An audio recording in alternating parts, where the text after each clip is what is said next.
If something happens to me, please don't let my son grow up alone. Jackson Reed stared at those words scrawled on a crumpled gas station receipt, his hands shaking so hard he nearly dropped it. The woman who'd slipped it to him was already walking away, her shoulders tight with fear, her eyes darting to the parking lot like she expected someone to jump out of the shadows. He'd seen that look before, on his daughter's face, right before she stopped asking him for help, right before he lost her forever. He looked down at this note again, and something inside him cracked wide open.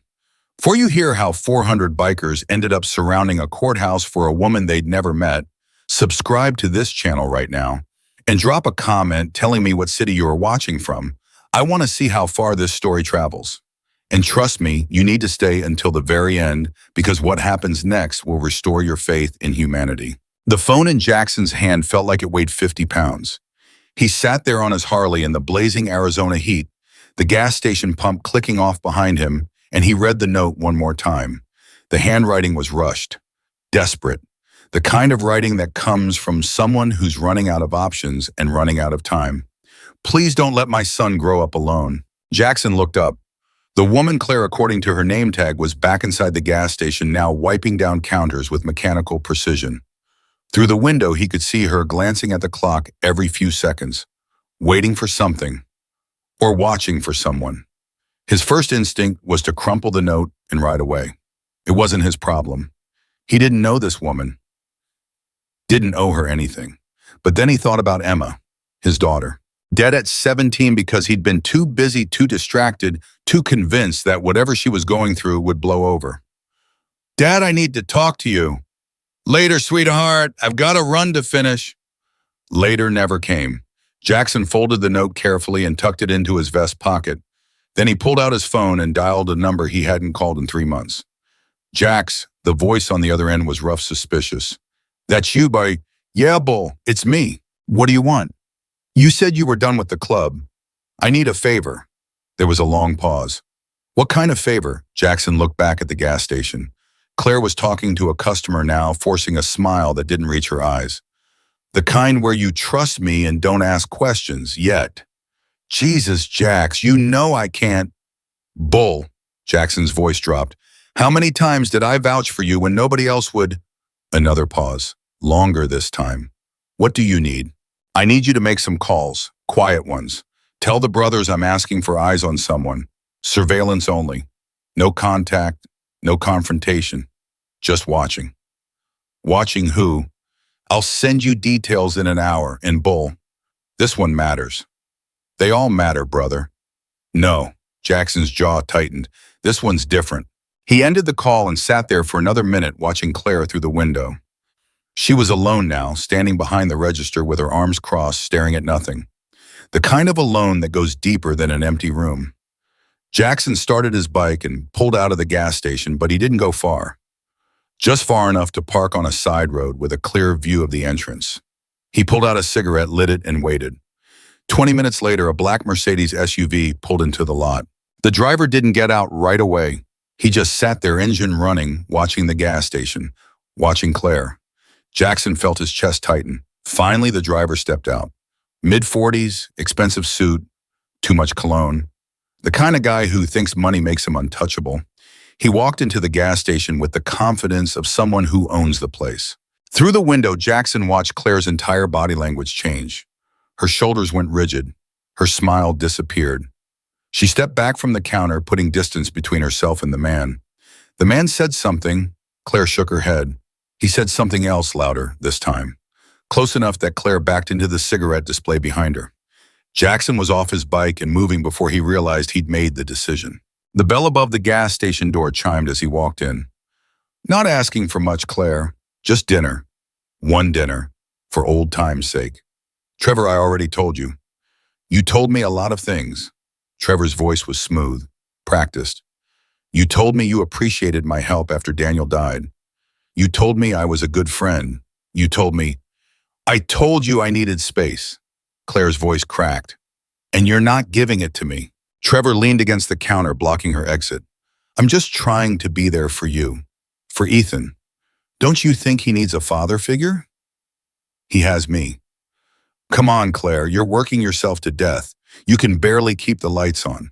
Let me help you." "I don't want your help." "Yes, you do." Trevor smiled. "You're just too proud to admit it." Jackson cleared his throat. Both of them turned. Trevor's smile didn't falter, but something cold flickered in his eyes. "Can I help you?" "Just getting cigarettes," Jackson said evenly. He walked past Trevor close enough to make a point and stopped at the counter next to Claire. "Marlboro Reds?" Claire grabbed a pack with shaking hands. "$6.50. Jackson handed her a 20. "Keep the change." "Sir, I can't." "Keep it." Trevor pushed off the counter. "Well, this has been lovely, but Claire and I were in the middle of a conversation." "Looked finished to me," Jackson said without looking at him. "Excuse me." Jackson turned slowly. "I said it looked finished." Trevor's jaw tightened. "And you are nobody important. Then maybe you should mind your own business." "Maybe." Jackson met his eyes. "Or maybe I'll stand here until I'm sure the lady's okay." For 5 long seconds, nobody moved. Then Trevor laughed. It was a practiced sound, rehearsed. "Well, I can see I'm not wanted here." He looked at Claire. "We'll talk later." "No," Claire said quietly. "We won't." Trevor's smile froze. "Claire." "I said no, Trevor." Something flickered across Trevor's face, rage maybe, or wounded pride, but he buried it fast. "Fine, have it your way." He walked toward the door, then paused. "But you're making a mistake. A big one." The door chimed as he left. Jackson watched through the window as Trevor got into his Mercedes, sat there for a moment staring at the gas station, then finally drove away. "Thank you," Claire whispered. Jackson turned. She was crying now, silently, tears streaming down her face while she tried to hold herself together. "How long's he been doing this?" Jackson asked. 8 months. "You report him." 3 times. They said there's nothing they can do unless he threatens me directly. And he's too smart for that. Claire wiped her eyes. "He was my husband's best friend. Daniel died 2 years ago, and Trevor, he just won't go away." "What does he want?" "Me.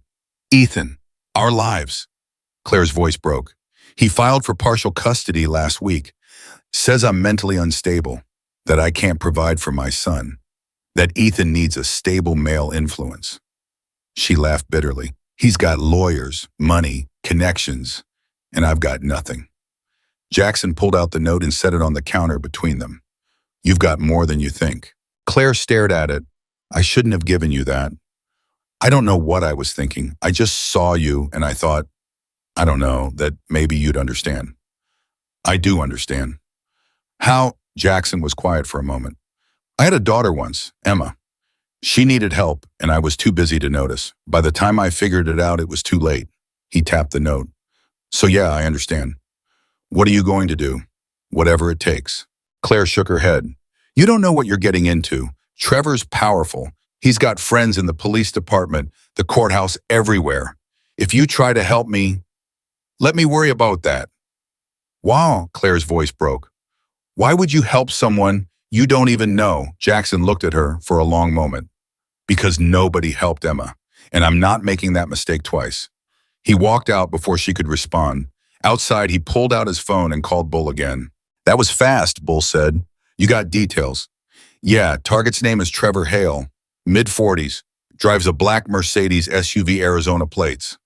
Jackson rattled off the license number he'd memorized. "I need full surveillance.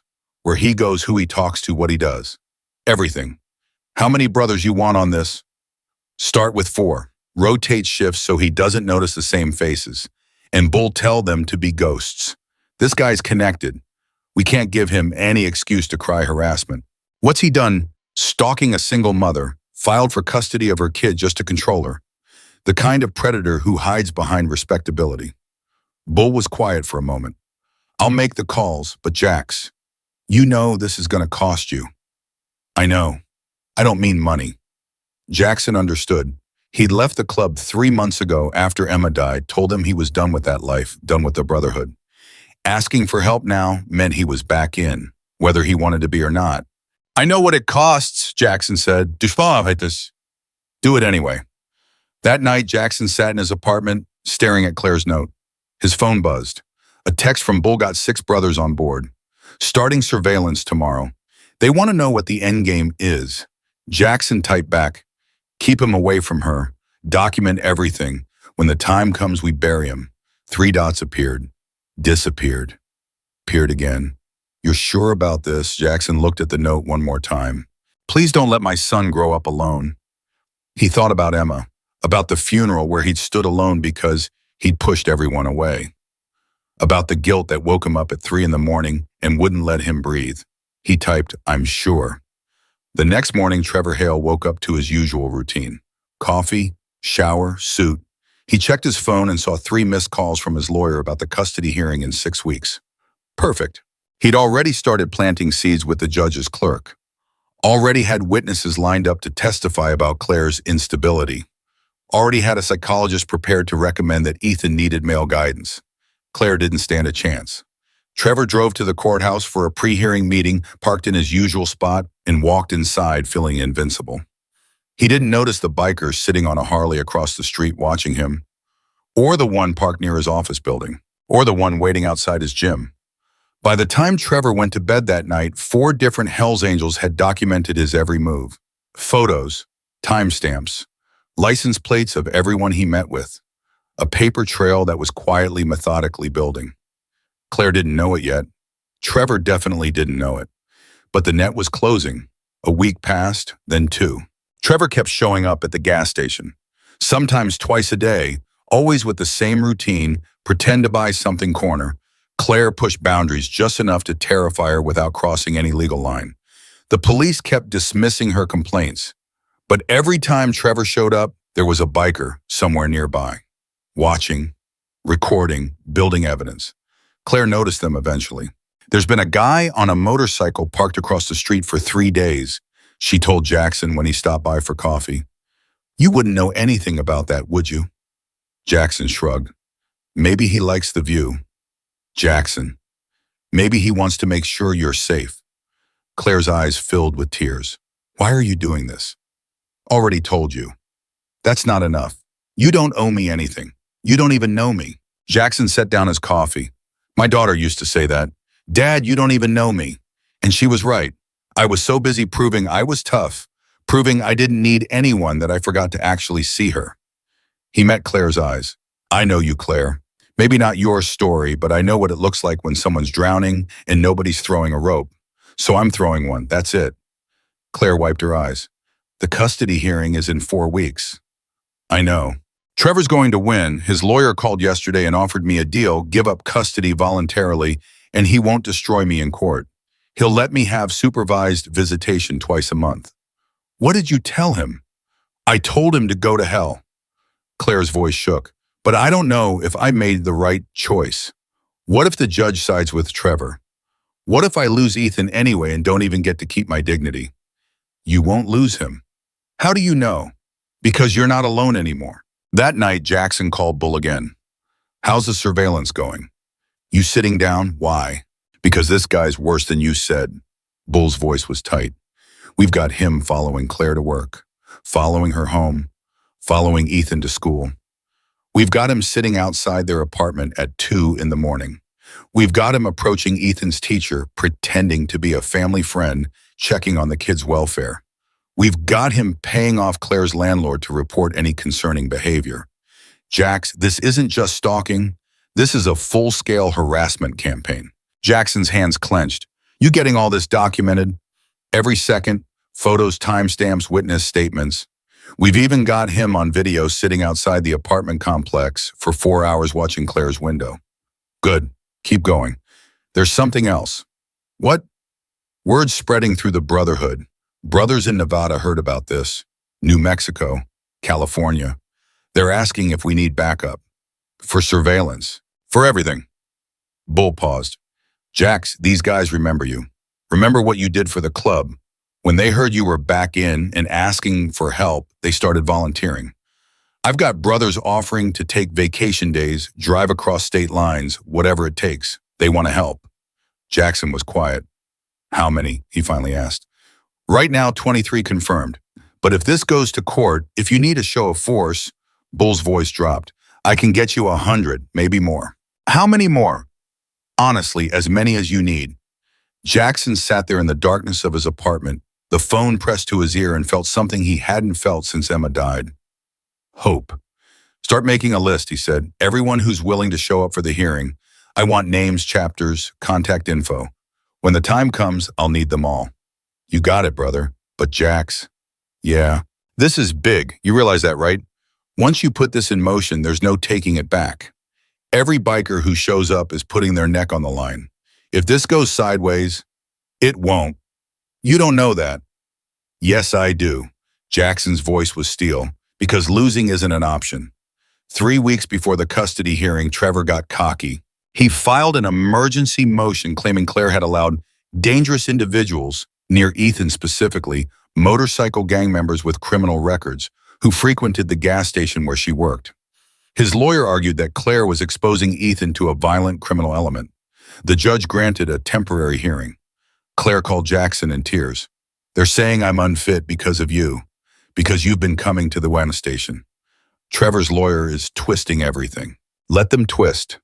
You don't understand. The judge wants to interview me tomorrow. If I don't have a good answer, tell the truth. The truth that a biker I barely know is helping me because his daughter killed herself. That sounds inhumane, Jackson flinched. Is that what you think? Claire went quiet. No, I'm sorry. I didn't mean. It's fine. Just tell them I'm a friend who's concerned about your safety. That's it. Nothing more. What if they ask why you're concerned? Because Trevor Hale is stalking you and everyone else is pretending it's not happening. The emergency hearing lasted 20 minutes.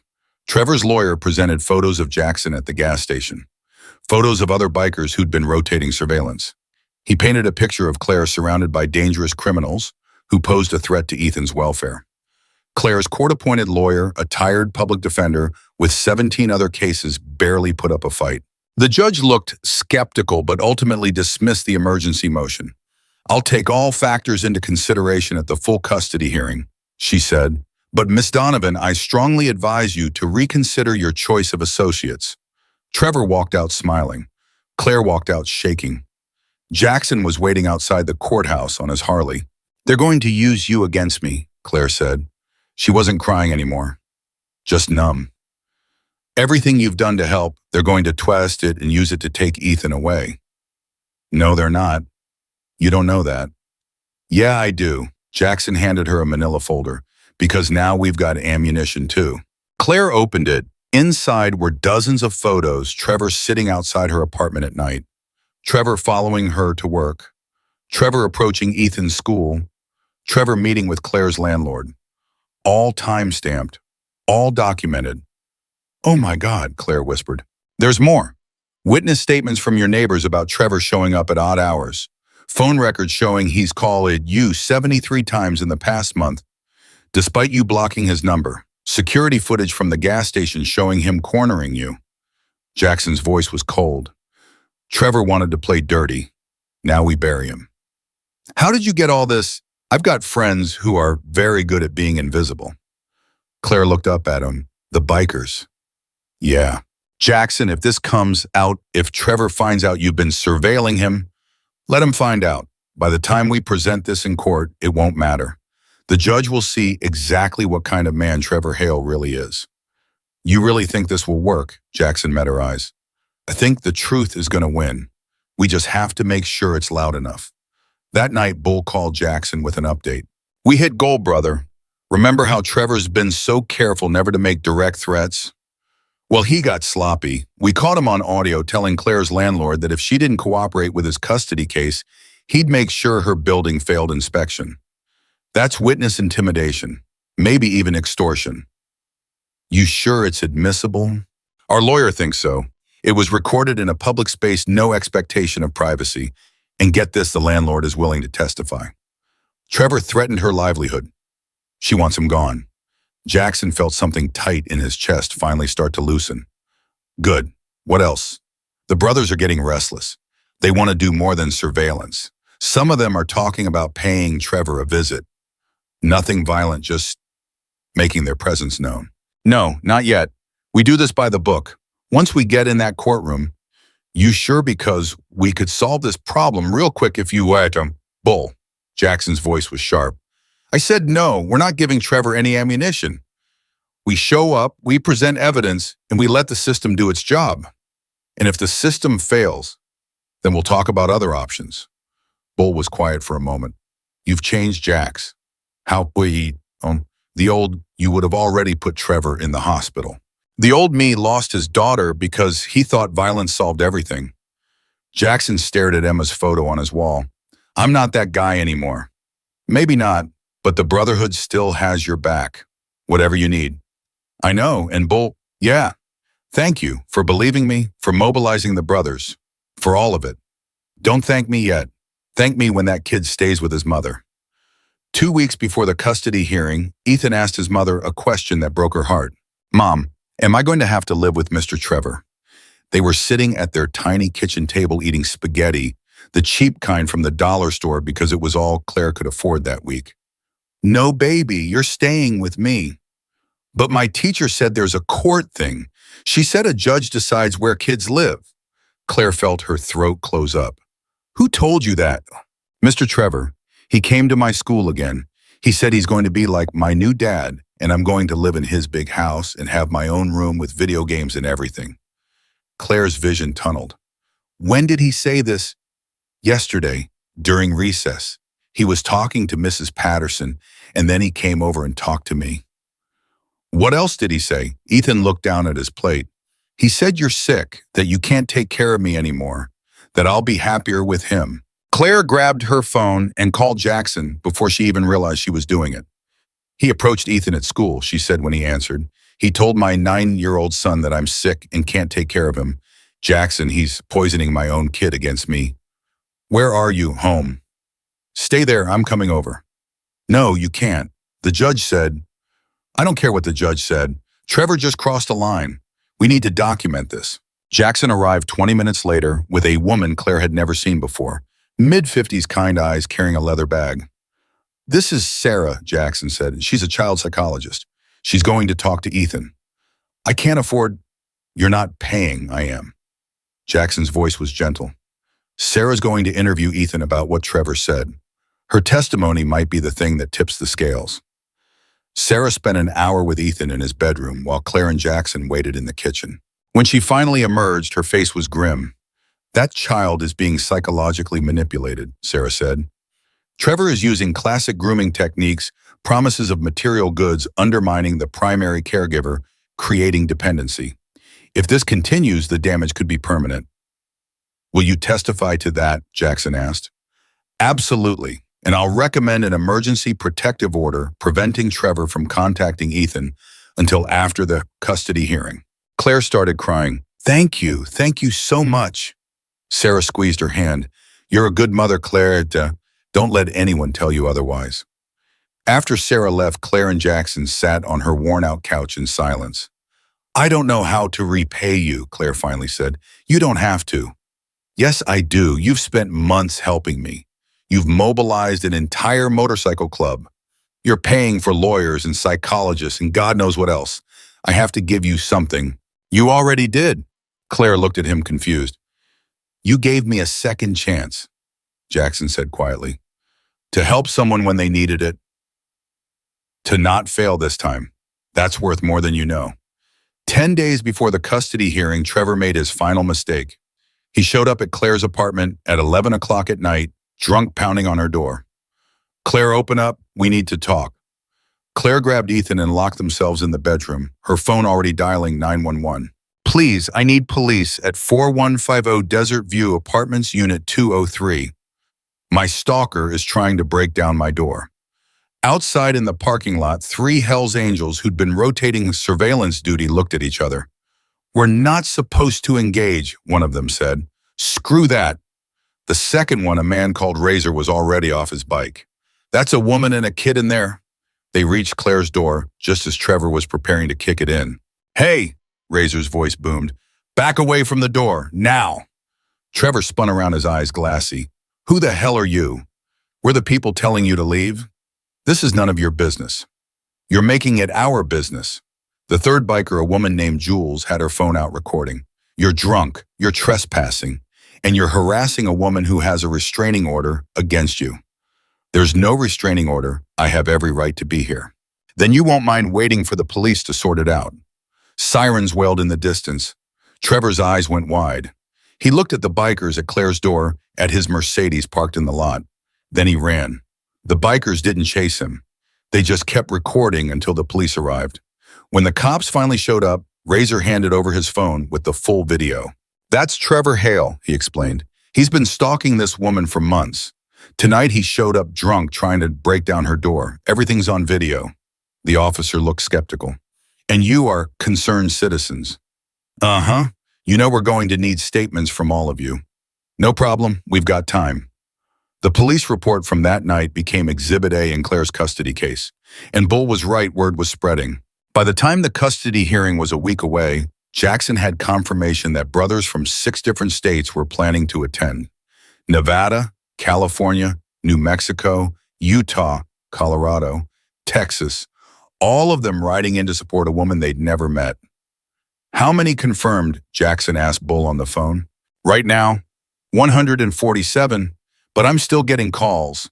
Brothers are reaching out to brothers. Wives are telling husbands. Families are making arrangements. Jax, this thing is getting big." "How big?" Bull was quiet for a moment. "Honestly, I think we might hit 300, maybe more." Jackson sat there stunned. Why, these guys don't know Claire. They don't know me. They know the story, and they know what it's like to watch someone powerful hurt someone weak and get away with it. That's why they're coming. Not for you, for her. And for every mother and kid they couldn't help, Jackson added quietly. "Yeah, that too." 3 days before the hearing, Claire's lawyer called with bad news.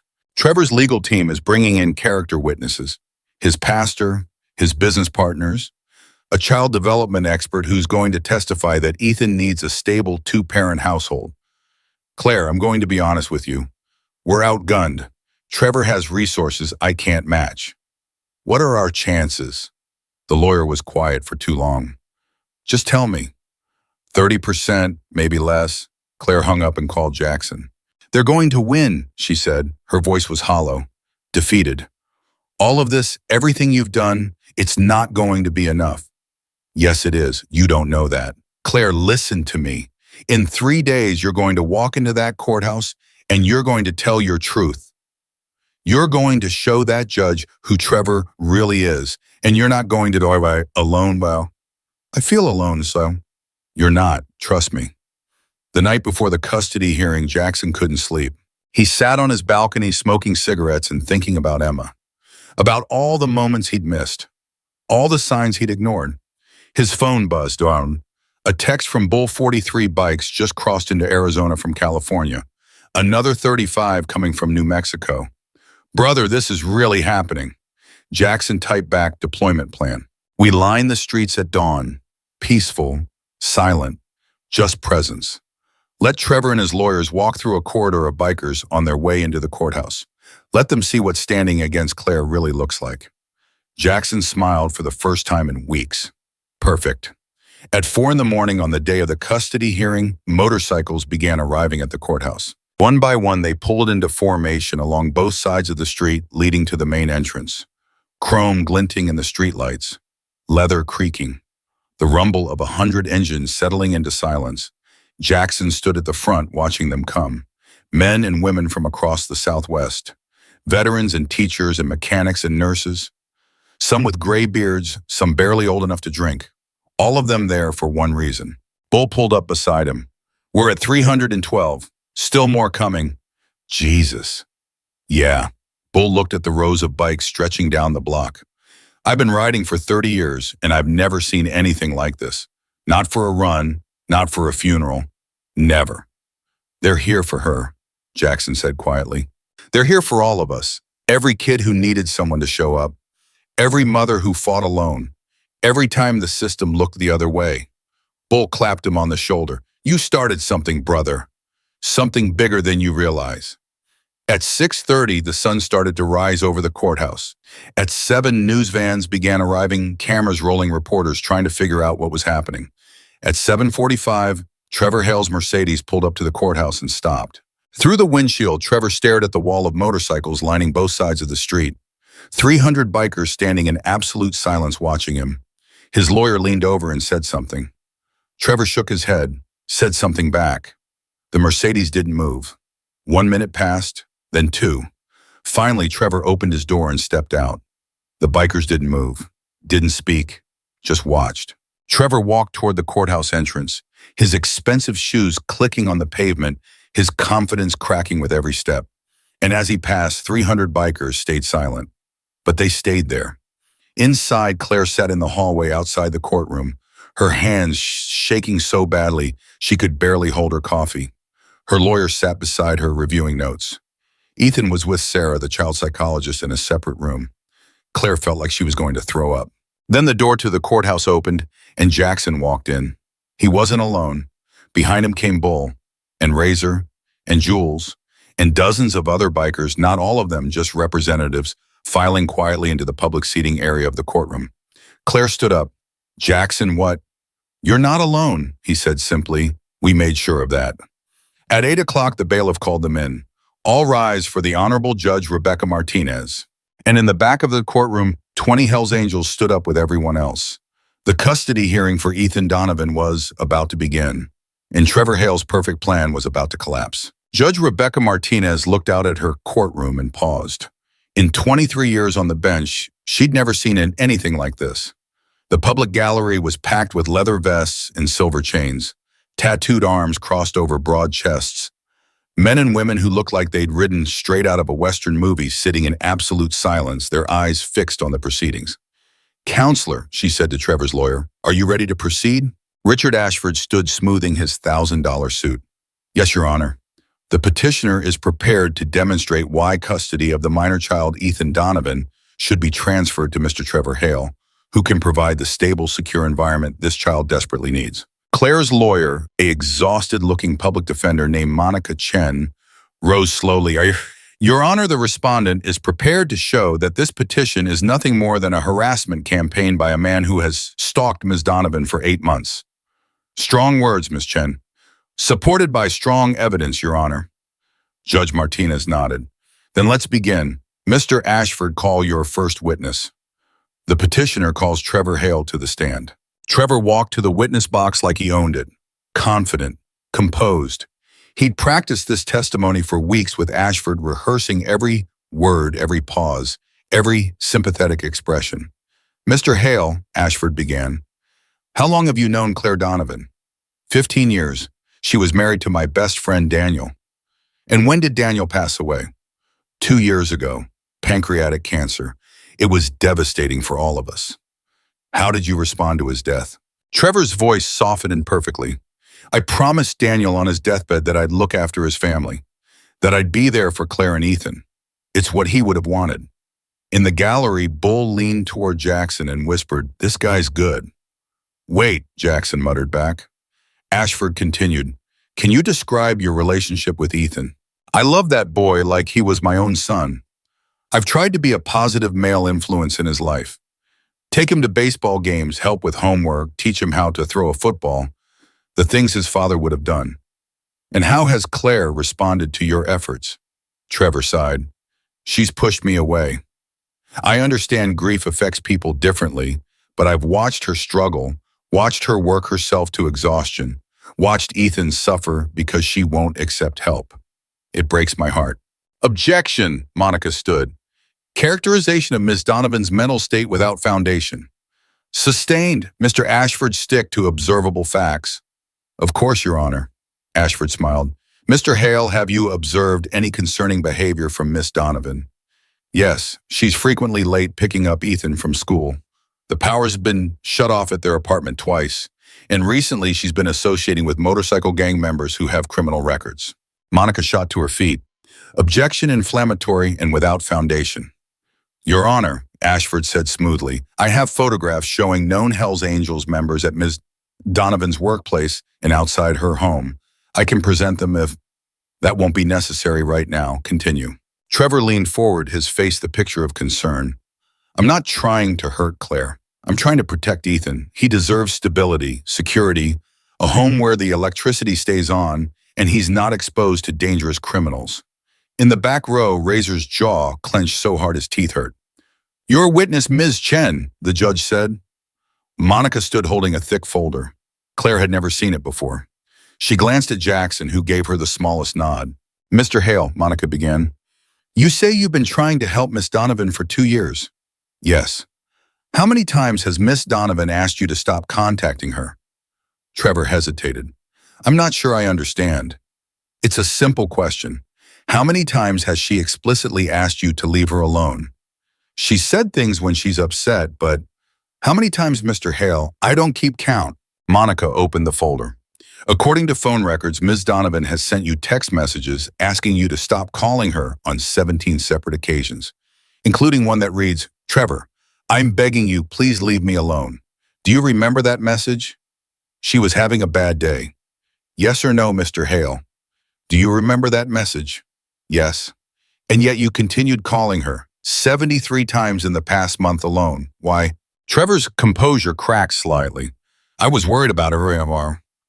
Worried enough to sit outside her apartment until 2 in the morning, worried enough to approach her son at school without her permission, worried enough to contact her landlord and threaten her with eviction if she didn't cooperate with this custody case.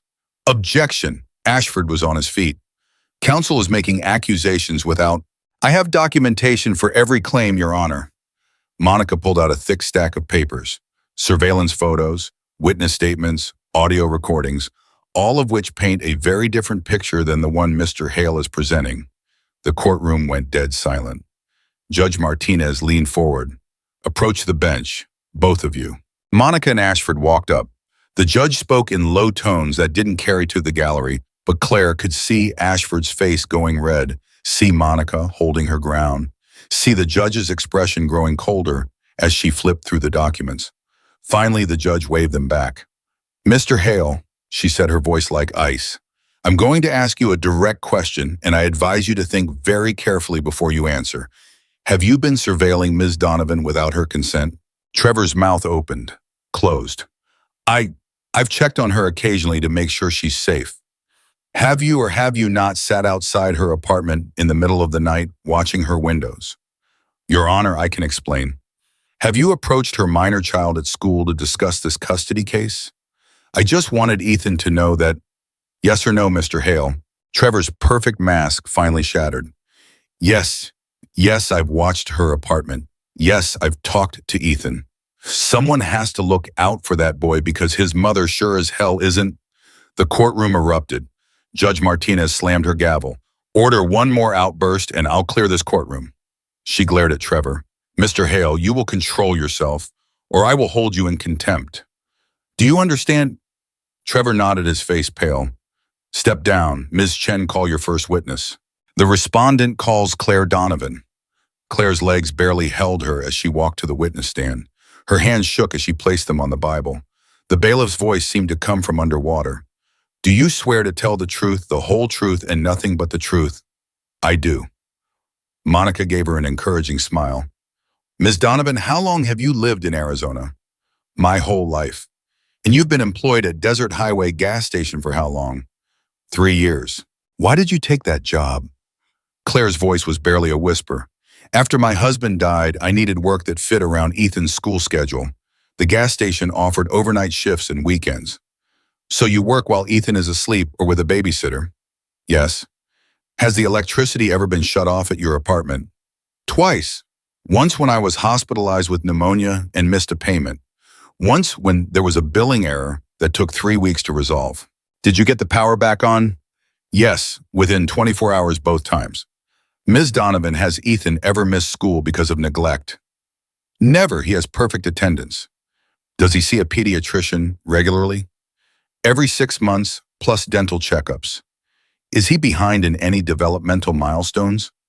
No, he's reading above grade level. Monica paused. Ms. Donovan, Mr. Hale has painted a picture of a chaotic, unstable home. What do you say to that? Claire's voice broke. I say I'm doing the best I can.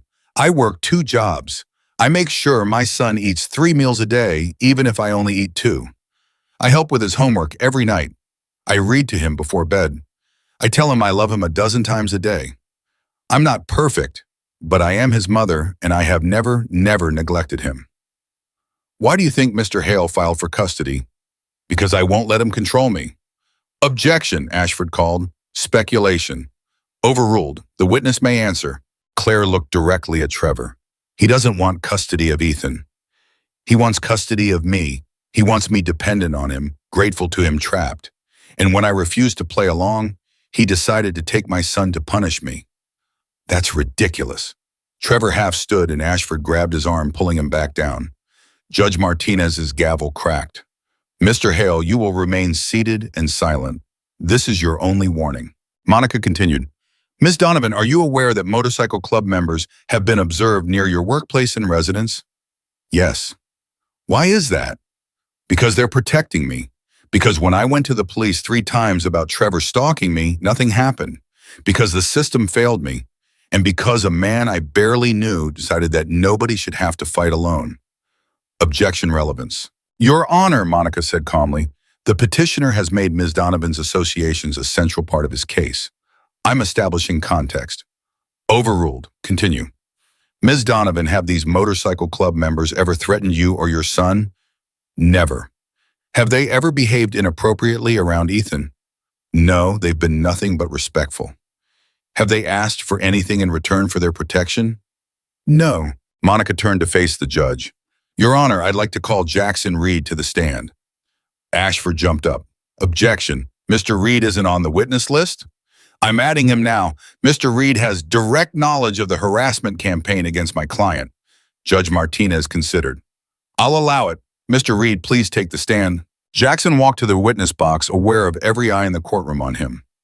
He'd testified before bar fights, club disputes, DU 15 years ago, but never in a case that mattered this much.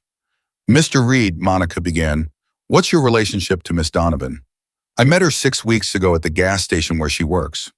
And why did you become involved in her situation? Jackson was quiet for a moment. Because she asked for help and I couldn't walk away. Can you elaborate? She gave me a note. It said, if something happens to me, please don't let my son grow up alone. I've seen that kind of fear before. The kind where you know something bad is coming and you're running out of options. So I decided to do something about it. What did you do? I organized surveillance of Trevor Hale. Legal surveillance from the public spaces. We documented his movements, his behavior, his pattern of harassment. Who is we? Members of various motorcycle clubs who volunteered their time. Why would they do that? Jackson met the judge's eyes. Because a lot of us know what it's like to watch someone powerful hurt someone powerless and get away with it. Because some of us have daughters or sisters or mothers who have been in Claire's position. Because doing the right thing doesn't require a law degree or a badge, just the willingness to show up. Ashford stood for cross-examination. Mr. Reed, you have a criminal record, don't you? Yes. Care to elaborate? DUI in 2011, bar fight in 2009, disorderly conduct in 2007. And you think you're an appropriate parent to be around a 9-year-old child. I think I'm a person who's made mistakes and learned from them, which is more than I can say for your client. Objection. Withdrawn, Ashford said tightly. Mr. Reed, isn't it true that your motorcycle club has been involved in illegal activities? No. No. You expect this court to believe that the Hells Angels are just a social club? I expect this court to judge people by their actions, not their assumptions. Every person in this courtroom today volunteered to help a woman they don't know because it was the right thing to do. We haven't broken any laws. We haven't threatened anyone. We just showed up. If that's a crime, then charge us. The gallery erupted in applause. Judge Martinez's gavel came down hard. Order in this court. She glared at the bikers. One more outburst and I will clear this room. Do you understand? They nodded silently. Mr. Reed, you may step down. Ms. Chen, do you have additional witnesses? Yes, Your Honor. I call Sarah Mitchell. The child psychologist took the stand and systematically dismantled Trevor's case. She testified about her interview with Ethan, about the psychological manipulation she'd observed, about how Trevor's behavior fit classic patterns of coercive control. In my professional opinion, Sarah concluded, continued contact between Mr. Hale and this child would be psychologically damaging. The child's being coached to doubt his mother's competence and to see Mr. Hale as his rescuer. This is textbook grooming behavior. Objection. Dr. Mitchell is making inflammatory accusations based on professional assessment and clinical observation, Sarah replied coolly. which is exactly what I was asked to provide. Ashford tried to shake her testimony on cross-examination, but Sarah was unflappable. She had documentation recordings, professional standards to back up every claim. By the time she stepped down, Trevor looked like he wanted to disappear. Ms. Chen, any other witnesses? Just one, Your Honor. I call Officer Patricia Mendez. A police officer in full uniform walked to the stand. Claire didn't recognize her.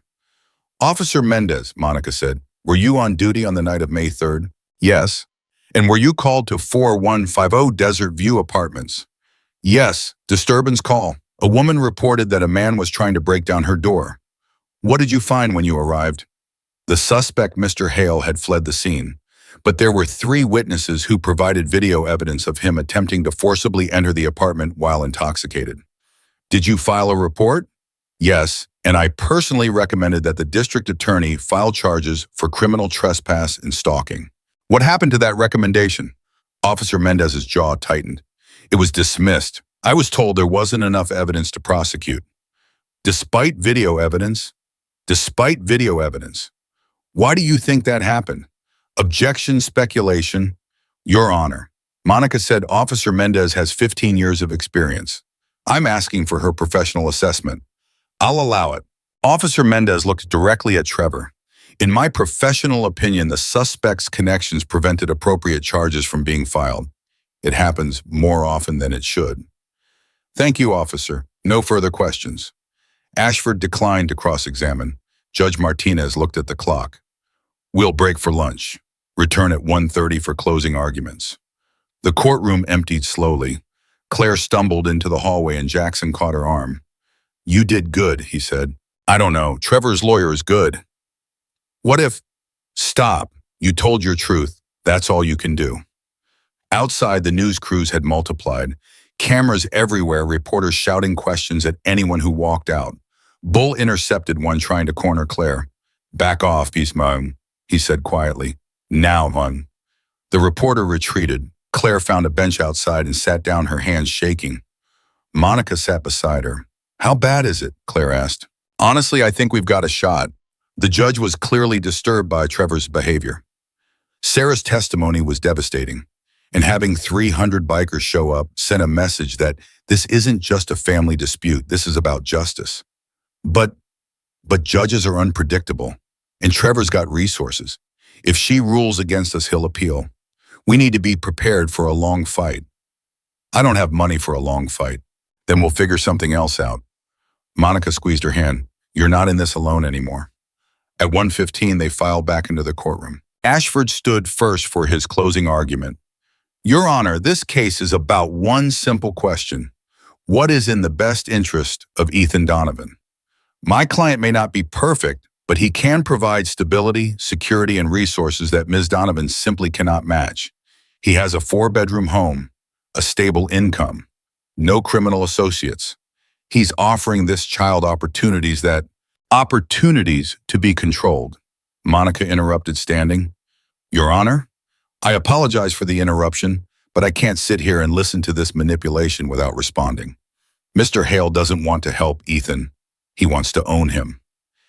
Every piece of evidence we've presented shows a pattern of obsessive controlling behavior that has nothing to do with that child's welfare and everything to do with punishing a woman who refused to be controlled. Judge Martinez held up her hand. Ms. Chen, you'll have your turn. Mr. Ashford, continue. But the damage was done. Ashford's rhythm was broken. He stumbled through the rest of his argument, trying to paint Trevor as a concerned family friend, but the words rang hollow. Then it was Monica's turn. Your Honor, Claire Donovan is not a perfect mother. She works too much. She's stressed. She's poor. But she loves her son with a ferocity that this court needs to recognize. Every decision she makes is about protecting him. Every sacrifice is for him. She could have given in to Mr. Hale's demands, could have accepted his help and made her life easier, but she refused because she knew that would mean teaching her son that it's okay to let bullies win. Monica walked closer to the judge's bench.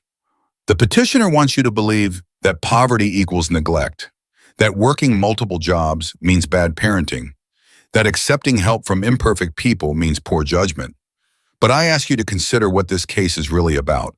It's about a predator who found a vulnerable woman and tried to take everything from her. And when she fought back, he tried to take her child. She paused. Your Honor, there are 300 people in and around this courthouse today who believe in Claire Donovan. People who took time off work, who drove hundreds of miles, who showed up because they believe in justice. They're not here because they're criminals or thugs. They're here because they recognize something fundamental, that sometimes the system fails, and when it does, ordinary people have to stand up. That's what's happened here, and I'm asking you to stand with them. The courtroom was dead silent. Judge Martinez looked at Claire, then at Trevor, then at the gallery full of bikers. I've heard enough, she said. I'll issue my ruling now. Claire's heart stopped. This has been one of the most troubling cases I've presided over, the judge continued. Mr. Hale, your testimony today revealed a pattern of behavior that deeply concerns this court.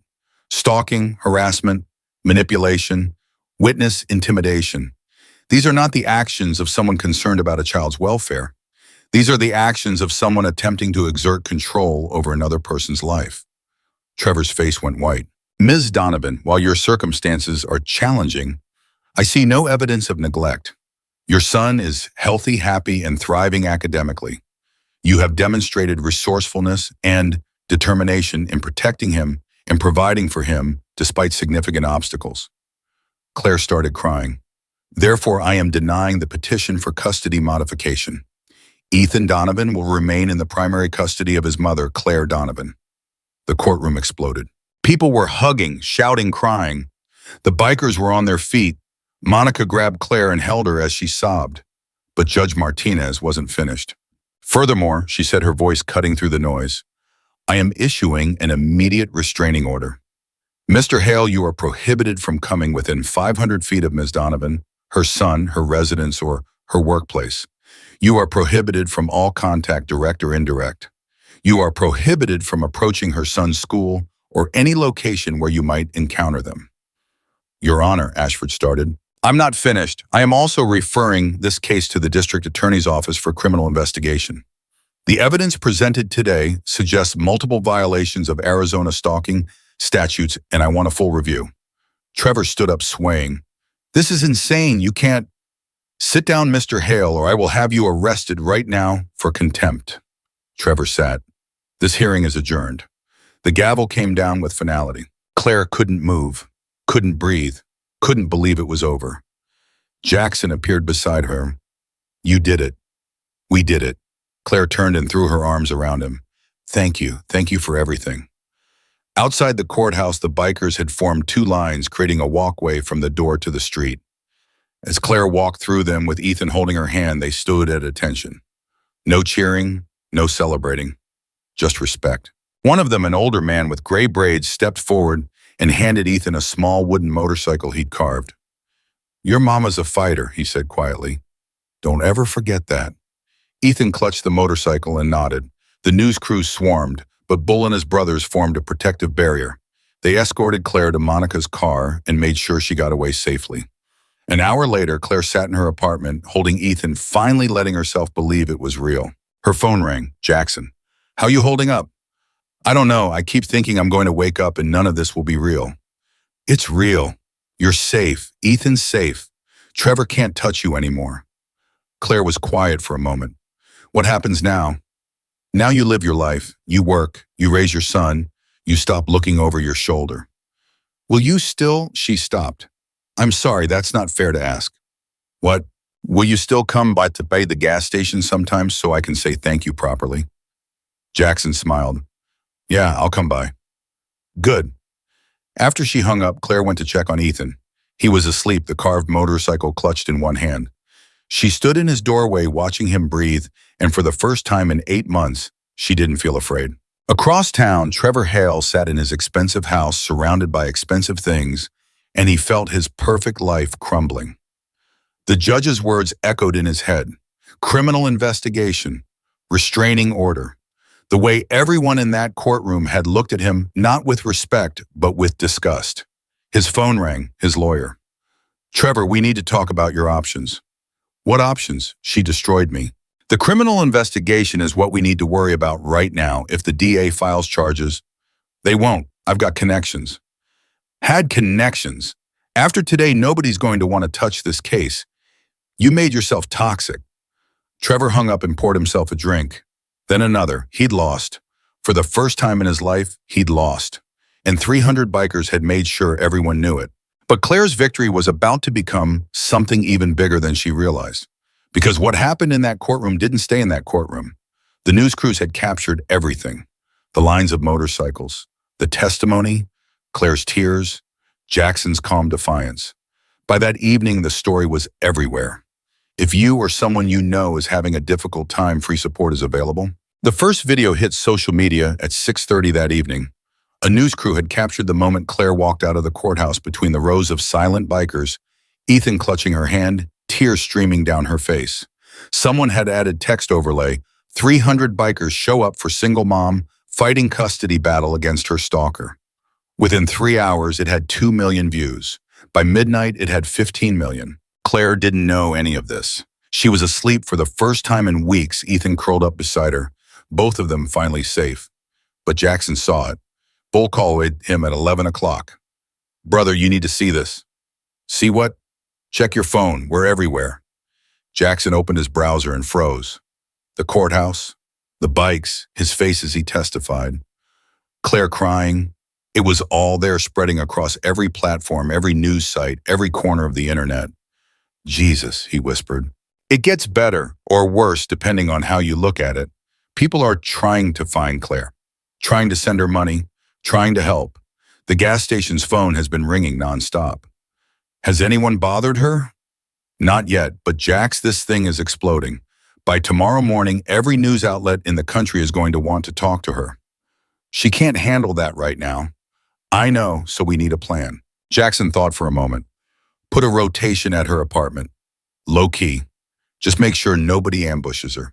And Bull, keep it quiet. Last thing she needs is more cameras. Already on it.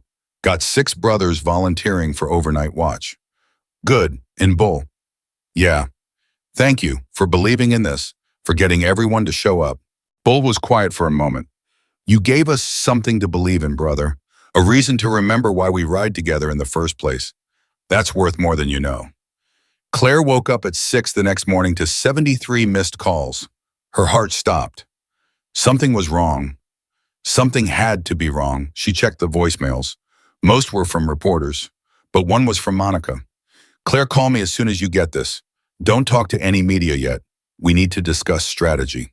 Strategy for what? Claire opened her laptop and searched her own name. Her hands started shaking. The video was everywhere. News articles, opinion pieces, social media posts with hundreds of thousands of shares. People were calling her a hero, calling Jackson a hero, calling the bikers heroes. Someone had started a GoFundMe. It had raised $47,000 overnight. Claire's phone rang. Monica. Did you see? Monica asked. I'm looking at it right now. What's happening? You went viral. The story hit a nerve. Single mother, powerful stalker, bikers coming to the rescue. People are responding to it. But I didn't want this. I just wanted to keep my son. I know, but now you need to decide how to handle it. Reporters are going to camp outside your apartment. They're going to call everyone you know. You need to either talk to them on your terms or refuse completely. I don't know what to say. Then say nothing. Issue a brief statement thanking everyone for their support and asking for privacy. Let the story die down naturally. Will it die down? Monica sighed. Eventually. But Claire, this might be your chance to do something bigger. What do you mean? How many women are in your position right now being stalked, being harassed, being dismissed by the system? You could be a voice for them. You could use this attention to push for change. Claire felt dizzy. I'm not a voice for anyone. I'm just a woman who fought for her kid. And that's exactly why people are listening. After she hung up, Claire sat there staring at her laptop. At the comments under the video, thousands of them. This happened to my sister. Nobody helped her either. My ex did the same thing. Took me 3 years to get free. Thank God for those bikers, real men standing up for someone who needed it. Where were the police? Where was the system? Claire started crying again, not from relief this time, from recognition. All these women out there, all these stories, all this pain that nobody talked about, because talking about it meant admitting the system had failed. Her phone buzzed. A text from Jackson. "You okay?" She typed back. "I don't know, everything's crazy. Want me to come over?" "Please." Jackson arrived 20 minutes later with coffee and breakfast sandwiches. He also brought razor and jewels. "Security," he explained. "There's already 3 news vans parked down the street. Bull's got brothers watching the building, but I figured you'd want someone inside too." "Is this really necessary?" "Yes," all 3 of them said simultaneously. Claire almost laughed. "Okay, thank you." They sat at her tiny kitchen table and Jackson explained what was happening. The video, the donations, the media frenzy. "You don't have to talk to anyone," he said. "You don't owe anyone your story." "But Monica thinks I should." "Monica's thinking like a lawyer. I'm thinking like someone who's watched what media attention does to people. It eats you alive if you're not careful." "What would you do?" Jackson was quiet for a moment. "I'd asked myself what Emma would have wanted, and honestly, I think she would have wanted me to speak up, to use whatever platform I had to help other people who felt as alone as she did. But I'm not strong enough for that." "You took on Trevor Hale and won. You're stronger than you think." Claire looked at the GoFundMe page still open on her laptop. 49,000 now, from complete strangers who wanted to help. "If I do this," she said slowly, "if I talk to reporters, I want to do it right. I want to talk about the police reports that went nowhere, the lawyers I couldn't afford, the system that protected Trevor because he had money and connections. I want to talk about what it's like to be terrified in your own life and have everyone tell you you're overreacting." "Then do it," Jackson said, "but on your terms. Pick one reporter, do one interview, say exactly what you want to say, then walk away and let the story stand." Claire nodded. "Okay, I'll call Monica." By noon, Claire had agreed to one interview with a local news reporter named Sarah Kim, who'd been covering domestic violence cases for 15 years. No cameras in the apartment, no filming Ethan, just Claire sitting down to tell her story. The interview happened that afternoon in Monica's office. Sarah started gently. "Claire, thank you for talking to us. I know this has been overwhelming." "That's one word for it. Tell me what happened, from the beginning." Claire took a breath and told the story. Daniel's death, Trevor's slow infiltration into her life, the escalation, the fear, the 3 police reports that went nowhere. "I kept thinking I was doing something wrong," Claire said. "That if I just explained it better, if I just had more evidence, someone would help me. But nobody did, because Trevor knew exactly how to stay just inside the legal lines." "What changed?" "A biker read a note I gave him, and instead of throwing it away, he decided to help." "Why do you think he did that?" Claire's eyes filled with tears. "Because he understood what it felt like to fail someone, and he didn't want to fail again." The video of the bikers lining the courthouse has been viewed millions of times. What went through your mind when you saw them all there? "I thought I was hallucinating. I couldn't believe that many people would show up for someone they didn't know. But they did. They stood there in silence, and they made Trevor walk past every single one of them on his way into that courthouse. They made him see that I wasn't alone anymore." What do you want people to take away from your story? Claire looked directly at the camera. "I want women in my position to know they're not crazy. If someone is making you afraid, if someone won't leave you alone, if someone is using the system to control you, you're not imagining it. It's real, and you deserve help." She paused. "And I want the system to do better. Police need to take stalking seriously even when there's no physical violence. Judges need to understand that psychological abuse is abuse, and women shouldn't have to rely on bikers to protect them because their own government won't." The interview aired that night. By the next morning, it had been picked up by national news. Claire's phone started ringing again, this time with calls from advocacy groups, domestic violence organizations, women's shelters, all of them wanting to work with her, wanting her to speak, wanting her to be the voice for change. She felt paralyzed. "I'm not qualified for this," she told Jackson. "I'm not an advocate. I'm just someone who survived." "That's exactly what qualifies you. But what if I say the wrong thing? What if I make it worse?" "Claire, you can't make it worse. Women are already being ignored. They're already being dismissed. They're already fighting alone. If you speak up and it helps even one person, that's more than what's happening now." Claire looked at Ethan playing with his toy motorcycle in the living room. Happy, safe, free from Trevor's shadow. Okay, she said, I'll do it, but I need help. I can't do this alone. You're not alone. You've got 300 bikers, a lawyer who believes in you, and a kid who thinks you hung the moon. That's a pretty good team. Over the next week, Claire became the face of a movement she never asked to lead. She spoke at a domestic violence conference. She testified before the state legislature about gaps in stalking laws. She did phone interviews with women's magazines and podcasts and advocacy groups. And with every interview, more stories poured in. Women who'd been in her situation, women who were still in her situation, women who'd lost custody battles because their abusers had better lawyers, women who'd been killed because restraining orders were just pieces of paper. The GoFundMe grew 70,000, 90,000, 120,000. Claire set up a nonprofit with Monica's help. They used the money to provide legal assistance to women fighting custody battles against abusive partners, to pay for private investigators when the police wouldn't help, to fund emergency housing when women had to run. She called it Emma's Hope after Jackson's daughter. When she told him the name, Jackson cried for the first time since Emma died. She would have loved this, he said. She would have wanted her name to mean something. It does mean something. It means nobody fights alone. But not everyone was happy about Claire's newfound voice. 3 weeks after the custody hearing, she got her first death threat. It came via email. You're making men look like monsters. Women lie about abuse all the time. You probably made the whole thing up for attention. Watch your back. Then another, those bikers won't always be around. And when they're gone, you'll get what's coming. And another, your kid should be taken away for real. You're poisoning him against men. Claire showed them to Jackson, her hands shaking.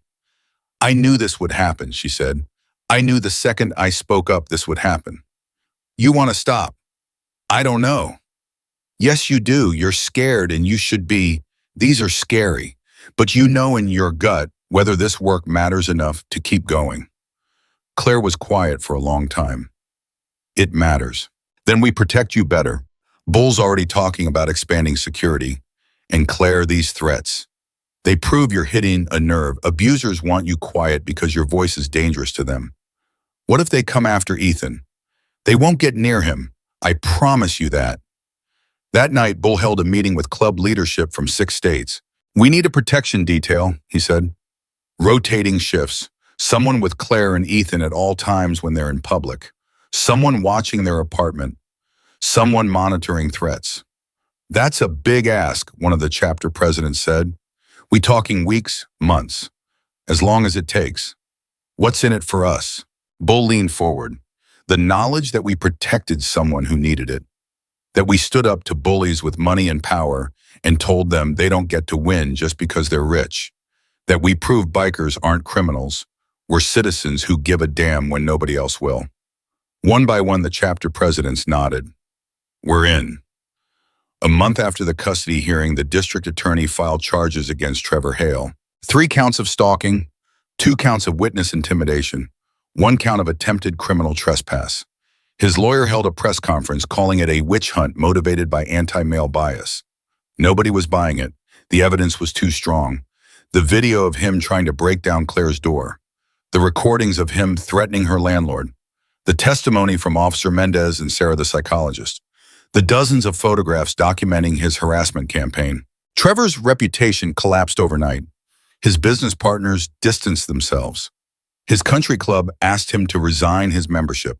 His church quietly removed him from the board of directors. He'd spent years building a perfect image, and it had taken 3 hours in a courtroom to destroy it completely. Claire felt no satisfaction when she heard the news. I thought I'd be happy, she told Jackson. I thought I'd feel victorious, but I just feel tired. That's because victory doesn't erase what you went through. It just means you survived it. Will I ever stop being angry? Probably not, but you'll learn to carry it differently. 2 months after the custody hearing, Claire got a letter. It came from a woman in Ohio named Margaret. She was 73 years old, and she'd been following Claire's story since the courthouse video went viral. Dear Claire, the letter began, I want to thank you for speaking up. 50 years ago, I was in your position, a man who wouldn't leave me alone. police who didn't care, a system that told me I was overreacting. Eventually, I gave in and married him because I didn't see another option. I spent 30 years in that marriage before I finally found the courage to leave. If someone like you had spoken up back then, if I'd known I wasn't alone, maybe I would have fought harder. Maybe I would have left sooner. Thank you for being the voice I needed 50 years ago. You're changing things for women like me. Please don't stop. Claire read the letter 3 times, crying harder each time. She showed it to Ethan that night. This is why Mama's been so busy, she explained, because there are lots of women out there who need help just like I did. Are the bikers helping them too? Yes, baby, the bikers are helping everyone they can. Ethan thought about this. When I grow up, I want to help people like the bikers do. Claire pulled him close. You already do, sweetheart. Every time you're kind, every time you stand up for someone, every time you show people they're not alone, you're helping. 3 months after the custody hearing, Jackson got a phone call that changed everything. It was from a television producer in Los Angeles. Mr. Reed, we're developing a documentary about your story. About Claire, the custody battle, the bikers who showed up. We want to tell it properly. Would you be willing to participate? I don't know, Claire's been through enough. We're not interested in exploiting her.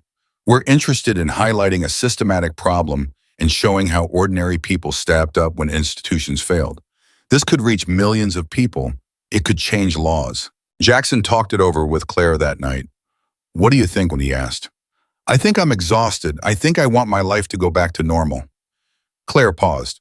But I also think about Margaret's letter, about all the women who've reached out. If a documentary helps them, then maybe it's worth it. You don't have to decide now. Yes, I do, because if I wait, I'll talk myself out of it. Tell them yes. Tell them we'll do it, but on our terms. The documentary crew arrived in Arizona 2 weeks later. They interviewed Claire Jackson, Bull, Monica Serra, the psychologist, Officer Mendez, and dozens of the bikers who'd shown up at the courthouse. They filmed the gas station where it all started. They filmed the courthouse. They even tried to interview Trevor, but his lawyer refused. The producer wanted to film a recreation of the custody hearing, but Claire drew the line. No, that day was real. I'm not reliving it for cameras. But it's the climax of the story. Then use the actual footage. Use the photographs. But I'm not acting out the worst day of my life so you can get better camera angles. They compromised. The documentary used real news footage from the custody hearing interspersed with interviews filmed months later. During one of her interviews, the producer asked Claire a question that stopped her cold. Do you forgive Trevor Hale? Claire was quiet for a long time. No, and I don't think I should have to. Forgiveness is something people demand from victims because it makes everyone else more comfortable. But I don't owe Trevor comfort. I don't owe him closure. He stole 8 months of my life. He tried to take my son. He made me afraid to exist in my own world. No, I don't forgive him, but I'm not going to let him take up that space in my head anymore either. That's not forgiveness. That's survival. The clip went viral before the documentary even aired. 4 months after the custody hearing, Trevor Hale's trial began. Claire was required to testify. She'd been dreading it for weeks. What if I fall apart on the stand? She asked Jackson the night before. Then you fall apart. You're human. Nobody expects you to be perfect. The defense attorney is going to try to make me look unstable. Let him try. The jury has seen the evidence. They know what Trevor did. What if they don't convict him? Then we deal with it. But Claire, you can't control the outcome. You can only control your truth. Tell it clearly and let it stand. The next morning, Claire walked into the courthouse flanked by Jackson and Bull. The media was there again, cameras everywhere, reporters shouting questions. Inside the courtroom, Trevor sat at the defense table looking smaller than she remembered. His expensive suit couldn't hide the fact that he'd lost weight, that his hands shook, that his perfect image was gone. When Claire took the stand, Trevor's lawyer came at her hard. Ms. Donovan, isn't it true you have a history of emotional instability? No. You were hospitalized for pneumonia 2 years ago. The medical records show you were also prescribed anti-anxiety medication. Doesn't that indicate? It indicates I was sick and stressed, not unstable. You willingly associated with known criminals, members of a motorcycle gang, with documented legal violations. Doesn't that show poor judgment? It shows I accepted help from people who offered it when nobody else would. You've profited from this situation, haven't you? The GoFundMe, the speaking engagements, the documentary deal. Claire looked directly at the jury. I've used every penny of that money to help other women in my situation. I didn't profit. I survived. There's a difference. The lawyer tried for another hour to shake her testimony, but Claire held firm. She'd told this story so many times now that it had become armor. Trevor couldn't hurt her anymore. When she finally sat down, she walked past Trevor without looking at him. Outside the courtroom, reporters swarmed. Ms. Donovan, how did it feel to face your abuser in court? Ms. Donovan, what would you say to other stalking victims? Ms. Donovan, do you think Trevor Hale will be convicted? Bull and Razor formed a barrier, getting Claire through the crowd to Jackson's truck. Once they were inside, Claire started shaking. It's over, Jackson said quietly. You did it. He can't touch you anymore. He looked so small, Claire whispered. For so long, he was this giant, terrifying thing in my life. But today, he just looked pathetic. Because he is pathetic. He always was. You just couldn't see it when you were scared. The trial lasted 3 weeks. The defense tried to paint Trevor as a concerned friend whose good intentions were misunderstood. They called character witnesses who testified about his charitable work, his business success, his standing in the community. But the prosecution had video, audio, photographs, witness testimony from police officers and psychologists and neighbors, and Claire herself. The jury deliberated for 6 hours. They found Trevor Hale guilty on all counts. At sentencing 2 weeks later, the judge gave him 3 years in prison plus 5 years probation. When he got out, he'd be required to register as a stalker. He'd have to attend mandatory counseling. He'd be prohibited from contacting Claire or Ethan for the rest of his life. Claire wasn't in the courtroom when the sentence was read. She'd made her peace with Trevor's fate and moved on. But Jackson was there. And when the judge's gavel came down, he felt something release in his chest that had been tight since Emma died. He called Claire from outside the courthouse. It's done, 3 years. Claire was quiet for a moment. Good. That's it. Just good. What do you want me to say, Jackson? That I'm dancing, that I feel vindicated? I'm just relieved it's over. That's all I have left. That's enough. 5 months after the custody hearing, the documentary premiered. It was called The Note When 300 Bikers Showed Up for Justice. Claire watched it at home, with Ethan curled up beside her. Jackson was there too, and Monica and Bull and a dozen other bikers who'd become family over the past months. Watching her own story unfold on screen was surreal. Seeing the courthouse footage, hearing Jackson talk about Emma, listening to Margaret read her letter on camera. But the moment that broke her was near the end. The documentary showed the hundreds of women who'd reached out after Claire's story went public. Women who'd found the courage to leave. Women who'd filed police reports after years of silence. Women who'd started their own advocacy groups. One woman said, Claire showed me that asking for help isn't weakness, it's survival. Another said, I thought I had to fight alone. Claire proved that's not true. When the credits rolled, Claire was crying, so was everyone in the room. You did that, Jackson said quietly. All those women, you gave them hope. We did that, all of us. The documentary won awards. It sparked legislative changes in 6 states.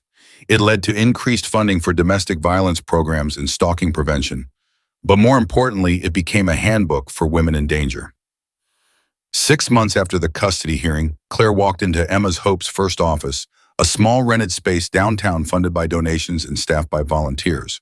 On the wall, she hung a photograph, the one from the courthouse.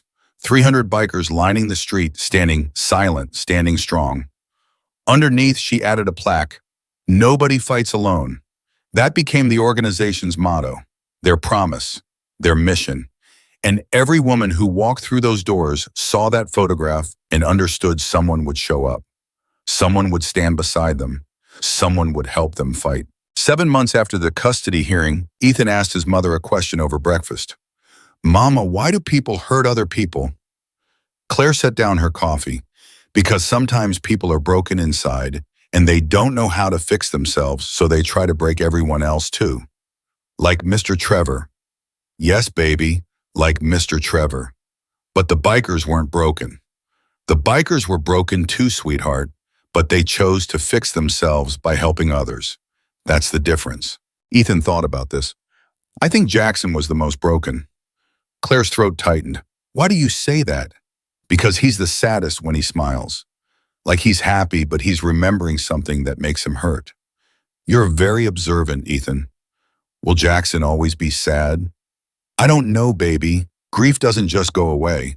But I think helping us made him less sad. I think it gave him a reason to keep going. That night, Claire called Jackson. Ethan said something today that made me think. Yeah, he said you're sad when you smile, that you're remembering something that hurts. Jackson was quiet for a long time. Smart kid. He is, and he's right, isn't he? Yeah, I think about Emma every day. Every time I see you with Ethan, I think about all the moments I missed with her, all the conversations we didn't have, all the times she needed me and I wasn't there. You're here now, for us. I know, and it helps, more than you realize. Good, because you're family now, Jackson, you know that, right? You and Bull and all the brothers, you're Ethan's family. You're my family. I know, Jackson said, his voice rough. I know. 8 months after the custody hearing, Claire received a package with no return address. She almost threw it away. After the death threats, she'd learned to be careful about unmarked mail, but something made her open it. Inside was a leather journal worn at the edges filled with handwriting she didn't recognize. The first page read, "To Claire. This belonged to Emma.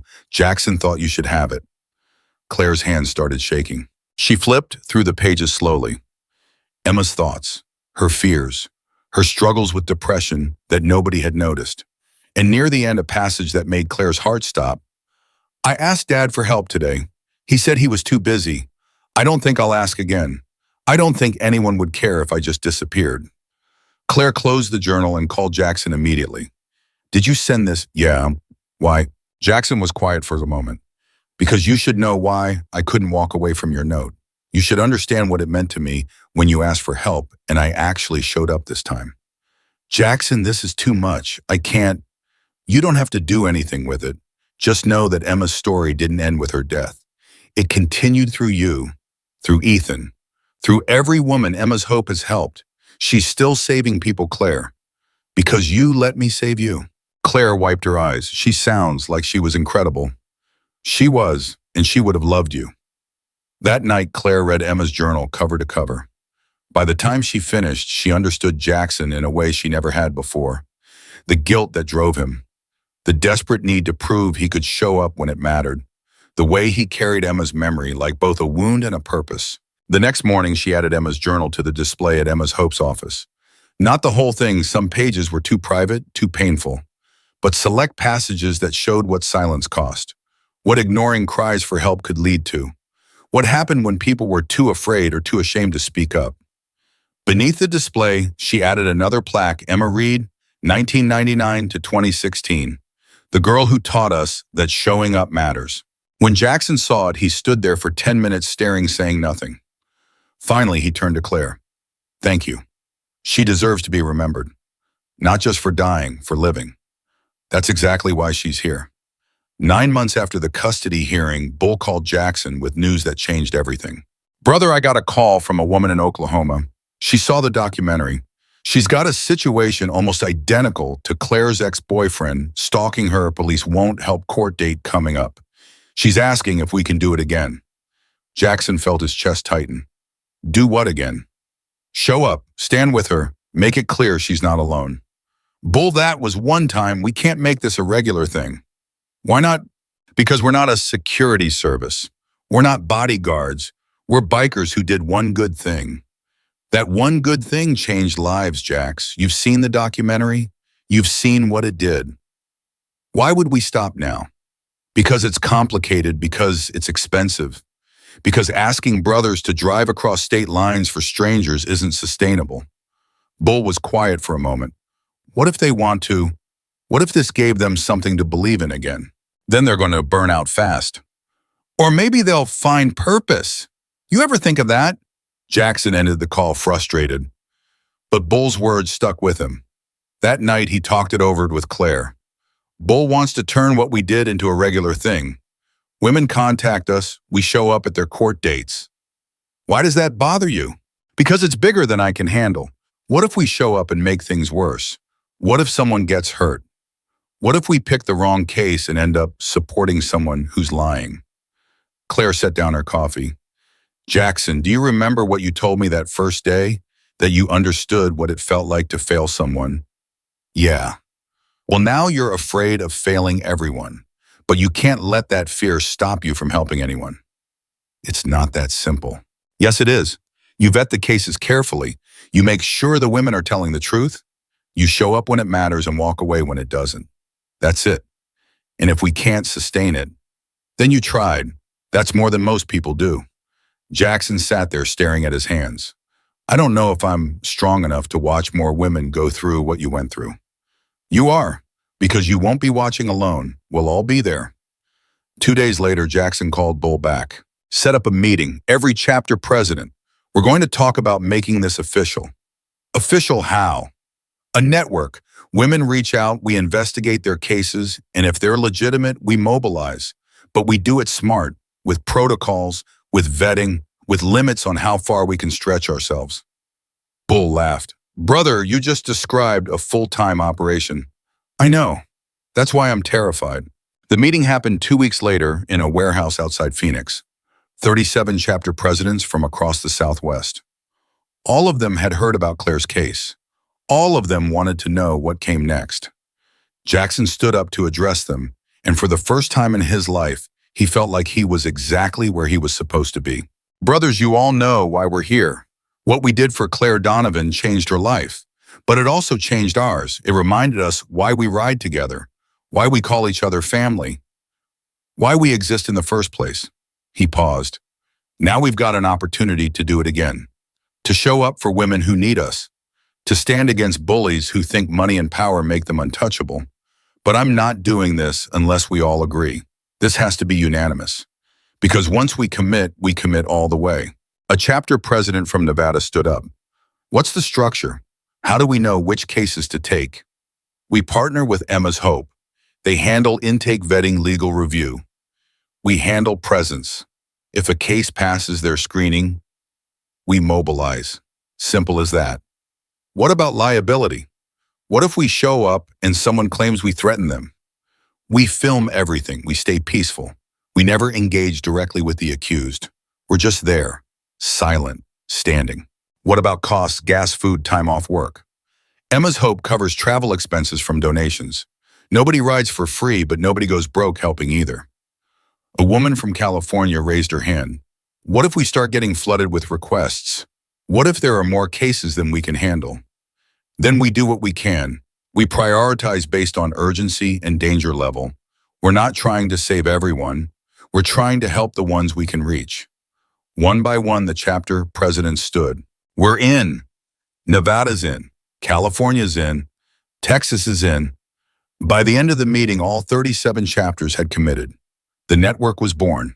They called it the SHIELD Initiative, a coalition of motorcycle clubs dedicated to protecting domestic violence victims during custody hearings, restraining order proceedings, and stalking cases.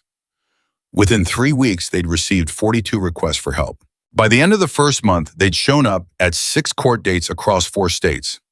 Every single woman won her case. The media caught on fast. Stories started appearing about bikers showing up at courthouses, standing silent, making sure women weren't alone. Some reporters called it vigilante justice. Others called it community action. But the women they helped called it survival. 10 months after the custody hearing, Claire got a call that made her blood run cold. Ms. Donovan, this is Detective Harris with the Phoenix Police Department. I need to talk to you about Trevor Hale. Claire's hand tightened on the phone. Sam, what about him? He's in prison. He was. He was released on parole 3 days ago. He was supposed to serve 3 years. He got early release for good behavior. I'm calling because there's been an incident. Claire felt the room tilt. What kind of incident? A woman filed a restraining order against him yesterday. Claims he's been contacting her following her similar pattern to what he did with you. Oh my God. We're investigating, but I wanted you to know the restraining order prohibits him from contacting you, but given his history, I thought you should be aware. After she hung up, Claire sat there shaking. She called Jackson. Trevor's out. What? Parole, early release, and he's already got another victim. Jackson was silent for 5 long seconds. Where are you, Kayam? Home with Ethan. Stay there, I'm coming over. Within an hour, there were 4 bikers stationed outside Claire's apartment. Jackson sat at her kitchen table, his jaw tight. This is my fault, Claire said. I should have pushed for a longer sentence.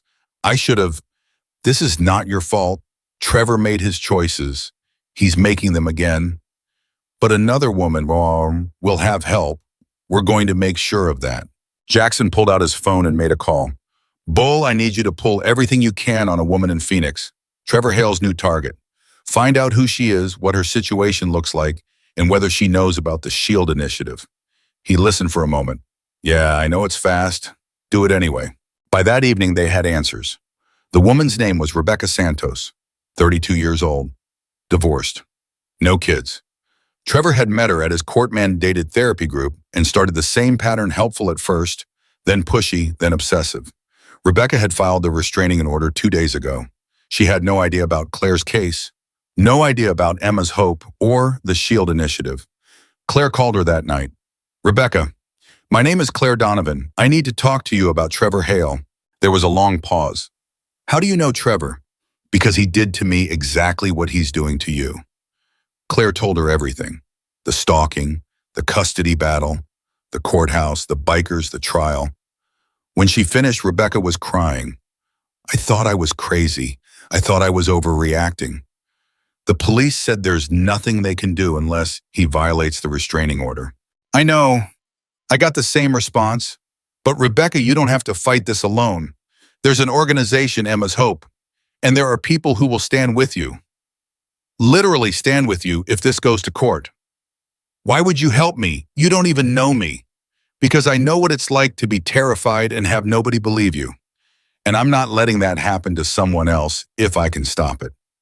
Rebecca was quiet for a moment. What do I need to do? Contact Emma's Hope. Tell them your story. They'll help you navigate the legal system. And if Trevor violates that restraining order, if he escalates, if, you end up in court, we'll be there. Who's we? You'll see. 2 weeks later, Trevor violated the restraining order. He showed up at Rebecca's workplace, didn't threaten her, didn't touch her, just stood in the parking lot watching her, making his presence known. Rebecca called the police. They arrested Trevor for violation of a restraining order. The hearing was scheduled for the following week. Jackson made the call that night. Within 48 hours, 73 bikers had confirmed they'd be at the courthouse. The morning of Rebecca's hearing, she walked up to the courthouse and stopped dead. 2 lines of motorcycles stretched down the block. Bikers in leather standing silent, watching, waiting. Rebecca started crying. A woman stepped forward, Jules, one of the original bikers from Claire's case. You, Rebecca? Yes. We're here for you, you're not alone. Rebecca walked through the corridor of bikers with her head high, and for the first time since Trevor started stalking her, she felt safe. Inside the courtroom, Trevor's lawyer tried the same tactics he'd used with Claire. Painted Rebecca as unstable, claimed Trevor's interest was innocent. But this time, Trevor's history was part of the record. The judge had pulled his file. She'd seen Claire's case. She'd read the trial transcripts. Mr. Hale, the judge said coldly, you are on parole for stalking. You were released on the condition that you stay away from vulnerable women. Yet here we are 3 weeks later, and you're facing identical charges with a different victim. Your Honor, this is a misunderstanding. It's not a misunderstanding.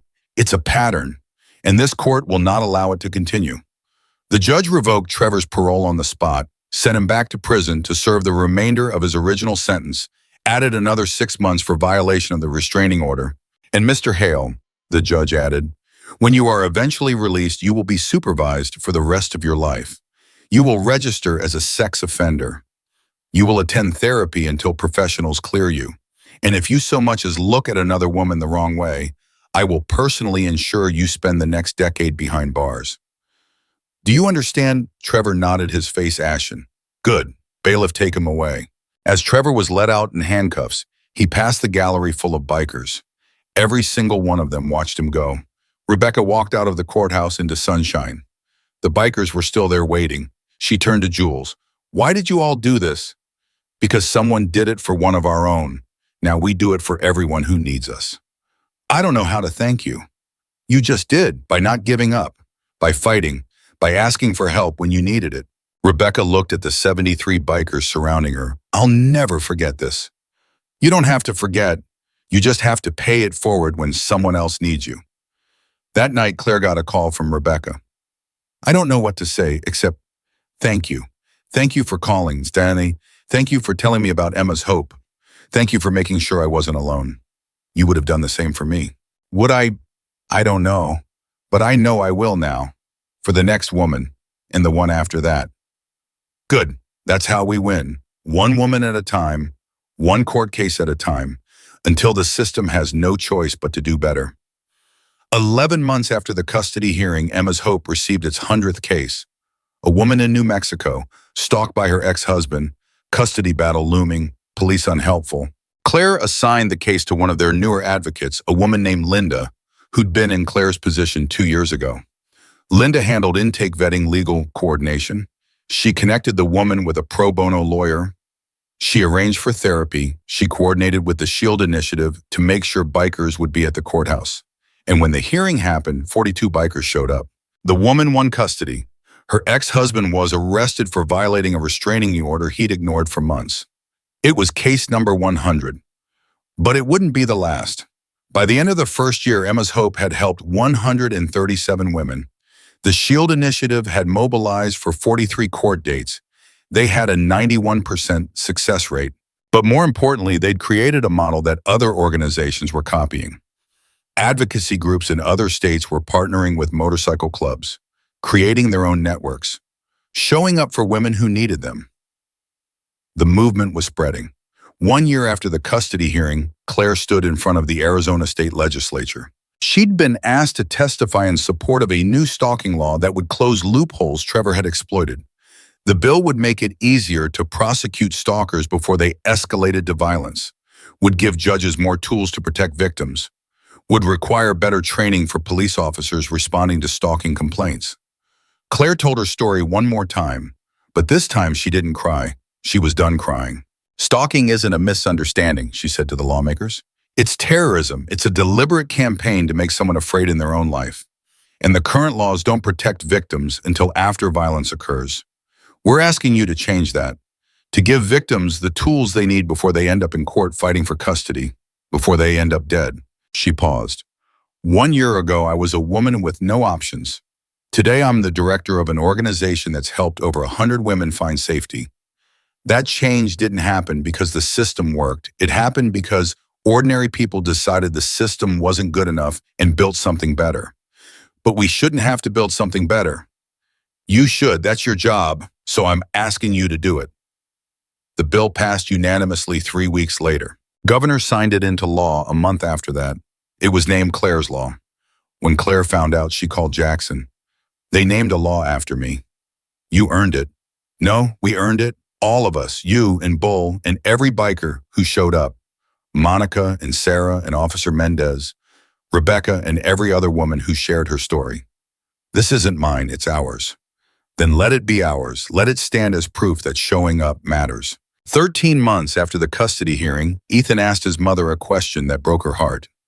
Mama, do you think Mr. Trevor will ever come back? They were sitting on their apartment balcony watching the sunset. Claire had thought they'd moved past this, thought Ethan had healed. No, baby, he's in prison. He can't hurt us anymore. But he got out before, and he went right back to prison. He's going to be there for a long time. Ethan was quiet for a moment. I have nightmares sometimes. That he comes to my school again. That he takes me away and you can't find me. Claire pulled him close. Ethan, that will never happen. Jackson and the bikers are watching. Emma's hope is watching. The police are watching, and I'm watching. Nobody is taking you away from me. Ever. Promise. I promise. That night, Claire called the therapist Emma's hope had connected them with, scheduled more sessions for Ethan, recognized that trauma didn't disappear just because the danger was gone. Healing was going to take time for both of them. 14 months after the custody hearing, Claire got a letter that made her cry for an hour. It was from a 12-year-old girl in Oregon. Dear Ms. Donovan, my mom was being stalked by her ex-boyfriend. The police wouldn't help. We were scared all the time. Then my mom saw your documentary and she called Emma's Hope. They sent bikers to our courthouse. My mom won. We're safe now. Thank you for helping my mom. Thank you for making sure we weren't alone. When I grow up, I want to help people like you do. The letter was signed Sophia. Claire added it to the wall at Emma's Hope's office, next to Emma's journal, next to the photograph from the courthouse, next to the dozens of thank you notes from women they'd helped. The wall was getting crowded. They were going to need a bigger office soon. 15 months after the custody hearing, Jackson got a call from a number he didn't recognize. Mr. Reed, this is Angela Kimball. I'm a producer with 60 Minutes. We'd like to do a feature on the SHIELD initiative. We've already done a documentary. I know, but that focused on one case. We want to show the movement, the 100+ women you have helped, the legislative changes you have inspired, the model other states are copying. This is bigger than one story now. Jackson was quiet. I need to talk to my team. Of course, but Mr. Reed, what you're doing is changing the conversation about domestic violence in this country. People need to see that. Jackson called Claire that night. 60 Minutes wants to interview us. What did you tell them? That I'd think about it. What's to think about? Whether we want that kind of attention. Whether it helps or hurts what we're doing. Claire was quiet for a moment. Remember what you told me a year ago, that Emma's story didn't end with her death. Well, this story doesn't end with my custody case. It's still being written. With every woman we help, every biker who shows up, every law that changes. If 60 Minutes can amplify that, then we have to do it. Even if it means more threats, more scrutiny, more pressure. Especially then, because that means we're winning. The 60 Minutes interview happened 6 weeks later. They filmed at Emma's Hope's office, at the courthouse where Claire's case had been heard, at the warehouse where the SHIELD initiative held their meetings. They interviewed Claire Jackson Bull, Rebecca, and a dozen other women who'd been helped by the network.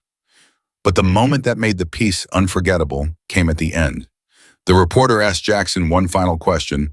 What would you say to your daughter if she could see what you're doing now? Jackson was quiet for a long time. When he finally spoke, his voice was rough with emotion. I'd tell her I'm sorry I didn't show up when she needed me, but I'm showing up now. For every kid like her, for every parent who's fighting alone, for every person who thinks nobody cares. I'd tell her that her life mattered, that her pain wasn't wasted, that she's still saving people even though she's gone.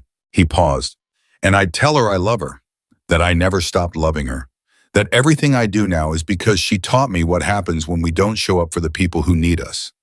The segment aired 3 weeks later. 22 million people watched it. Within 48 hours, Emma's Hope's website crashed from traffic. Donations poured in. Women reached out for help. Other advocacy groups asked to partner. Motorcycle clubs across the country volunteered to join the SHIELD initiative. The movement exploded. 16 months after the custody hearing, Claire quit her job at the gas station. Emma's Hope had grown enough that they could afford to pay her a small salary as executive director. It wasn't much, barely more than she'd made pumping then, but it meant she could dedicate herself full-time to the work. Her last day at the gas station, her coworkers threw her a party. We knew you were going to do something important, her manager said. We just didn't know it would be this. Claire looked around at the gas station where everything had started, where she'd been so desperate that she'd slipped a note to a stranger, where Jackson had decided to read that note instead of throwing it away. None of this was planned, she said. I just asked for help. Everything else happened because people decided to answer. Her manager hugged her. You changed the world, Claire, starting right here. That night, Claire drove home thinking about how much had changed in 16 months. She'd gone from terrified single mother to advocacy director, from woman fighting alone to leader of a movement, from victim to survivor to voice for countless others. She'd never planned any of it, but she wouldn't change it for anything. 17 months after the custody hearing, Jackson scattered Emma's ashes. He'd been carrying them for years, unable to let go, unable to find the right place. But now he knew. He took them to the courthouse where Claire's hearing had happened, to the spot where the bikers had lined up, where 300 people had stood silent, making sure one woman wasn't alone. He scattered the ashes there at dawn when the streets were empty. You would have loved this, Emma, he whispered. You would have been right there with us, fighting, standing up, showing up.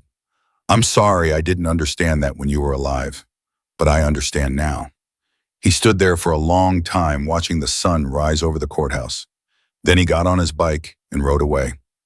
Emma was finally at rest, and Jackson was finally healing. 18 months after the custody hearing, Claire received a phone call that brought everything full circle. "Miss Donovan, this is Margaret from Ohio. I wrote you a letter last year." Claire's breath caught. The 73-year-old woman who'd spent 30 years trapped in marriage because nobody had shown her another way. "Margaret, of course I remember. How are you? I'm calling because I want to volunteer with Emma's Hope. I know I'm old, but I can answer phones. I can talk to women who are scared. I can tell them it's not too late to fight." Claire's eyes filled with tears. "Margaret, you'd be perfect. When can you start?" "Tomorrow if you need me." Tomorrow it is. Margaret became Emma's Hope's oldest volunteer. She worked the crisis line 3 days a week, talking to women twice her age and half her age, all of them learning from a woman who'd survived what silence cost. One afternoon, Claire overheard Margaret on the phone with a caller. "Honey, I spent 30 years telling myself it was too late to leave. 30 years believing nobody would help me. And you know what? I was wrong. It's never too late, and you're never alone, not anymore." When Margaret hung up, she was crying. "That woman," she told Claire, "she's 58, same age I was when I finally left. I just convinced her to file for divorce." "You're saving lives, Margaret." "No, dear, you saved mine first. I'm just paying it forward." 19 months after the custody hearing, Ethan started asking questions about the bikers. "Mama, why do they help people they don't know?" Claire thought about how to answer. "Because they know what it's like to be alone, and they decided nobody else should feel that way. Even strangers, especially strangers." Ethan was quiet for a moment.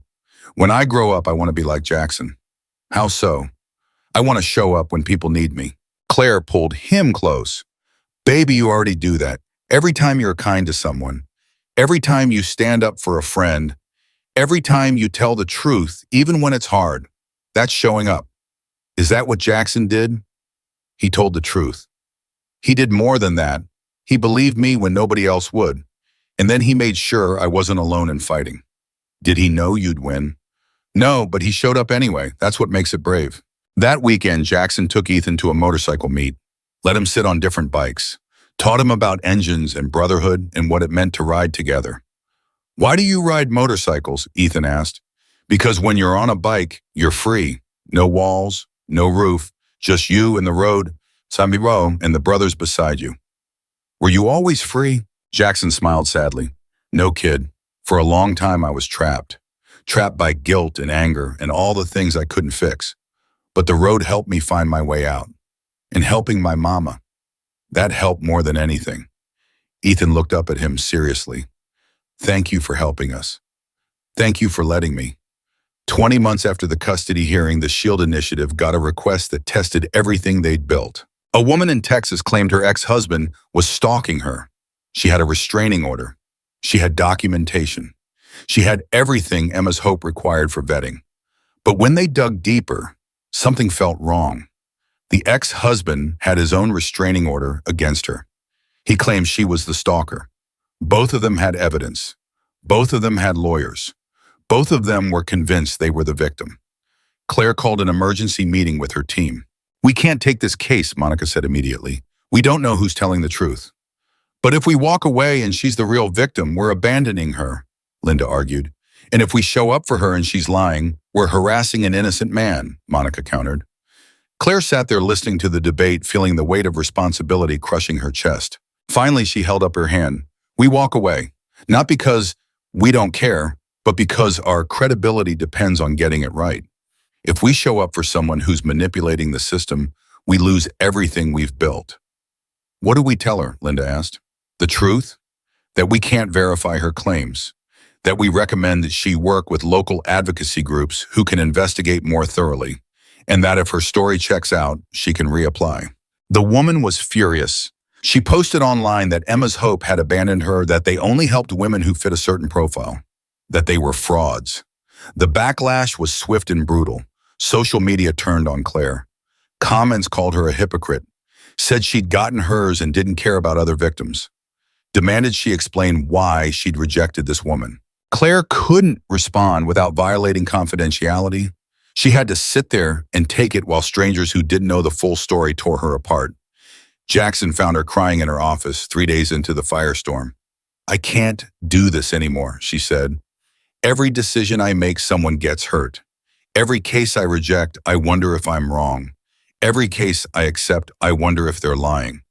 I'm drowning, Jackson." "You made the right call." "How do you know?" "Because you made it carefully. You investigated, you consulted your team, you chose credibility over popularity. That's leadership." "It doesn't feel like leadership. It feels like failure." Jackson sat down beside her. "You want to know what failure looks like? Failure is not trying. Failure is walking away when things get hard. Failure is letting perfect be the enemy of good. You're not failing, Claire. You're learning how to protect something bigger than one case. What if I'm wrong? What if that woman really needed us? Then someone else will help her, but your job isn't to save everyone. It's to save the ones you can verify need saving. That's the only way this works." 2 weeks later, the truth came out. The woman in Texas was arrested for filing false police reports. Her ex-husband had security footage showing she'd been harassing him for months. Everything she'd claimed he did, she'd actually done to him. If the SHIELD initiative had shown up for her, they would have been complicit in harassing a victim. Claire's decision had been right, but it didn't make the weight any lighter. 22 months after the custody hearing, Claire got a letter from Trevor Hale. Her hands shook as she opened it. "Dear Claire, I know you'll probably throw this away. I wouldn't blame you. But I need to say something I should have said years ago. I'm sorry. I'm sorry for what I did to you, for what I put you through, for trying to take Ethan away, for stalking Rebecca, for everything. Therapy has helped me see how sick I was, how controlling, how dangerous. I don't expect you to forgive me. I just need you to know that I'm trying to become someone different, someone better, someone Emma would have been proud to help. I hope you can find peace. You deserve it. Trevor." Claire read the letter 3 times. Then she called Jackson. "Trevor wrote me." "What did he say?" She read it to him. "What are you going to do?" Jackson asked. "I don't know. Part of me wants to believe he's changed. Part of me thinks this is just another manipulation." "What does your gut tell you?" Claire was quiet. "That he's finally facing what he did. But that doesn't mean I have to forgive him." "You're right, you don't. So what do I do with this?" "Whatever helps you heal. If that means responding, respond. If that means burning it, burn it. But don't let his guilt become your responsibility." Claire folded the letter and put it in a drawer. She never responded, but she didn't burn it either. Some things needed to exist in the space between forgiveness and anger. 24 months after the custody hearing, Emma's Hope celebrated its 2nd anniversary. They'd helped 237 women. The SHIELD initiative had mobilized for 89 court dates. They had a 93% success rate. More importantly, they'd inspired similar organizations in 12 other states. The model was spreading. Women were learning they didn't have to fight alone. The anniversary party was held in their new office, a real building now, not just rented space, donated by a supporter who believed in the mission. Bikers came from 6 states. Women they'd helped showed up with their kids. Volunteers brought food. It was loud and chaotic and beautiful. Bull stood up to give a toast. 2 years ago, Jackson called me asking for help with something he couldn't explain. I trusted him. We all did. And look what happened. We didn't just help one woman. We started a movement. We proved that ordinary people can do extraordinary things when they decide to show up. He raised his glass to Claire, to Jackson, to Emma, to every woman who had the courage to ask for help, and to every brother and sister who had the courage to answer. To showing up, everyone shouted. Later that night, after everyone had gone home, Claire and Jackson sat on the office steps. 2 years, Claire said. Feels like a lifetime.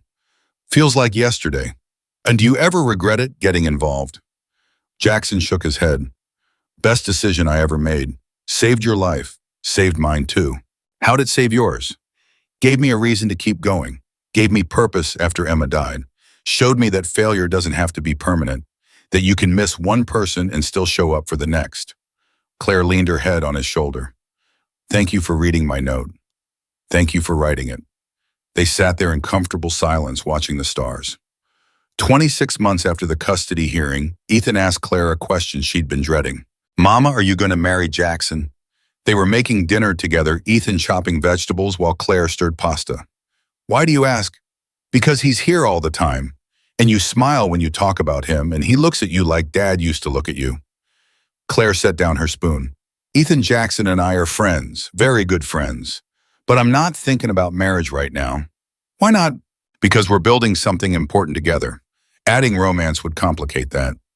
But you love him, right? Claire was quiet. Yes, I do. But love isn't always about romance. Sometimes it's about partnership, trust, showing up when it matters.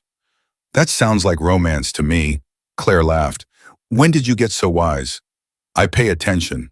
That night, Claire thought about Ethan's question, about whether she and Jackson were more than friends, whether what they'd built together had crossed from partnership into something deeper. She didn't have answers, but she knew she didn't need them yet. 28 months after the custody hearing, the SHIELD initiative received its 1,000th request for help. The number was staggering. 1,000 women reaching out, 1,000 families in crisis, 1,000 situations where the system had failed and ordinary people had to step in. Claire stood in front of the team and tried to find words. We can't help all of them. We don't have the resources. We don't have enough volunteers. We don't have enough bikers. So what do? Monica asked. We prioritize. We triage. We help the ones in immediate danger first. And we build infrastructure so other organizations can use our model. We train volunteers. We publish protocols. We make it possible for anyone, anywhere, to start their own SHIELD initiative. You're talking about franchising this, Bull said. I'm talking about making it bigger than us, so it survives even if we burn out. Over the next 6 months, that's exactly what they did. They created training programs, published best practices, partnered with domestic violence organizations across the country, helped motorcycle clubs in 30 states set up their own chapters of the SHIELD initiative. By the 3-year anniversary of Claire's custody hearing, there were SHIELD initiative chapters in 42 states, helping women, showing up at courthouses, standing silent and strong so nobody had to fight alone. The movement had gone national. 3 years and 2 months after the custody hearing, Claire got a call from the White House. Ms. Donovan, the president, would like to honor you in the SHIELD initiative at a ceremony next month. You'd receive the Presidential Citizens Medal for extraordinary service to your community. Claire almost dropped the phone. I'm sorry, what? The president wants to recognize the work you've done, the lives you've saved, the movement you've inspired. I need to talk to my team. Of course, but Ms. Donovan, this is happening whether you accept the medal or not. The president wants the country to see what's possible when citizens step up. Claire called Jackson immediately. The president wants to give us a medal. What kind of medal? The kind you get at the White House. Jackson was quiet for a long moment. Emma would have lost her mind. So would your dad. So will Bull when he finds out he has to wear something other than leather. They both started laughing. The ceremony happened 6 weeks later. Claire wore a dress Monica helped her pick out. Jackson wore a suit that made him look uncomfortable but handsome. Bull showed up in leather anyway and dared anyone to comment. The president spoke about civic duty and ordinary heroes and what it meant to show up for your neighbors. About how Emma's hope in the SHIELD initiative represented the best of American values. When she handed Claire the medal, she whispered, "You've changed countless lives. Never stop." Claire accepted the medal with shaking hands. But when the president moved to Jackson, something shifted. "Mr. Reed," the president said, "you turned grief into purpose. You showed that healing doesn't mean forgetting, it means channeling pain into something that helps others. Your daughter would be incredibly proud." Jackson's eyes filled with tears. "Thank you, Madam President." "No, thank you for showing up when it mattered most." After the ceremony, they stood on the White House lawn, medals around their necks, surrounded by supporters and press and people who'd come to celebrate what they'd built. 3 years ago, I was terrified at a gas station, Claire said quietly. Now I'm standing at the White House. Life is strange. 3 years ago, I was drowning in guilt, Jackson replied. Now I'm learning how to breathe again. Life is strange. Bull walked over, his medal hanging crooked over his leather vest. You two ready to get out of here? There's a bar across town that doesn't care about fancy medals. They left the White House and found a dive bar where nobody knew who they were, where they could just be three people who'd done something good and were trying to figure out what came next. What happens now? Claire asked. Now we keep going, Jackson said. We help more women. We build more chapters. We show up until showing up becomes normal. And when it does, then we'll have changed the world. 4 years after the custody hearing, Claire stood in front of a packed auditorium at a domestic violence conference. She'd been asked to keynote, to tell her story, to explain how Emma's Hope in the SHIELD initiative had changed the landscape of victim advocacy. But instead of telling her story, she told theirs, Margaret's, Rebecca's, the woman from Oklahoma, the woman from New Mexico, the woman from Oregon whose daughter had written the thank you letter. She told the stories of bikers who'd driven 12 hours to stand at a courthouse, of volunteers who'd answered crisis calls at 3 in the morning, of lawyers who'd worked pro bono, of therapists who'd donated their time. This isn't my story, Claire said. It's ours, and it's not finished. There are still women who don't know help exists, still courts that dismiss stalking as drama, still systems that protect abusers instead of victims. So our work continues. She paused. 4 years ago, I wrote a note asking someone not to let my son grow up alone. I didn't know that note would start a movement, but I know now that asking for help isn't weakness, it's the strongest thing you can do. And showing up when someone asks, that's what makes us human. The standing ovation lasted 5 minutes. After her speech, a young woman approached Claire. Ms. Donovan, I'm starting a SHIELD initiative chapter in my state. I'm terrified I'll mess it up. Claire smiled. You will mess it up. I did. But you'll learn, you'll adapt, and you'll help people who desperately need it. That's all that matters. How do I know if I'm doing it right? When women stop feeling alone, when bullies start facing consequences, when the system starts changing because people like you demanded better. That's how you know. The young woman nodded. Thank you for showing us it was possible. Thank you for carrying it forward. 5 years after the custody hearing, Ethan turned 14. He'd grown tall and confident. He volunteered at Emma's Hope after school.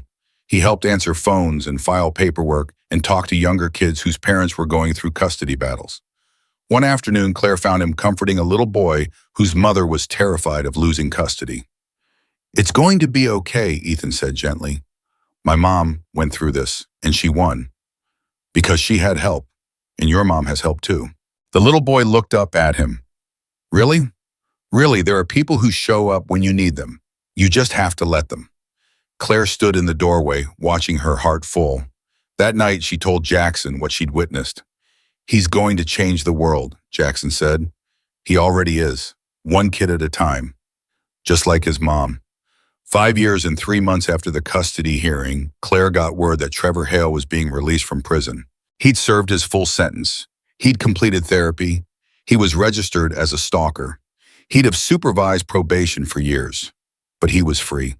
Claire didn't feel afraid anymore. She felt nothing. Trevor was no longer her monster. He was just a man who'd made terrible choices and was now facing the consequences. What he did with his freedom was his problem, not hers. She'd survived him. She'd built something beautiful from that survival, and nothing he did now could take that away. 2 weeks after his release, Trevor called Emma's Hope. The volunteer who answered Margaret put him on hold and came to find Claire. Trevor Hale is on the phone. He wants to make a donation. Claire's jaw tightened. How much? $10,000. He says it's restitution for what he did to you. Tell him no. Margaret blinked. No. We don't want his money. We don't need his money. Tell him to donate it to a therapy program or a men's accountability group or anywhere but here. Margaret smiled. With pleasure. After Margaret delivered the message, she returned to Claire's office. He understood, said he respected your decision, said he hopes someday you can find peace. I already have peace, Claire said. He just wasn't part of it. 6 years after the custody hearing, Jackson scattered the last of Emma's ashes. He'd kept one small portion, unable to let go completely, but now he was ready. He took them to Emma's Hope, scattered them in the garden they'd planted in front of the building. A garden full of flowers that women and children had planted together. A garden that represented growth and healing and second chances. You're everywhere now, Emma, he whispered.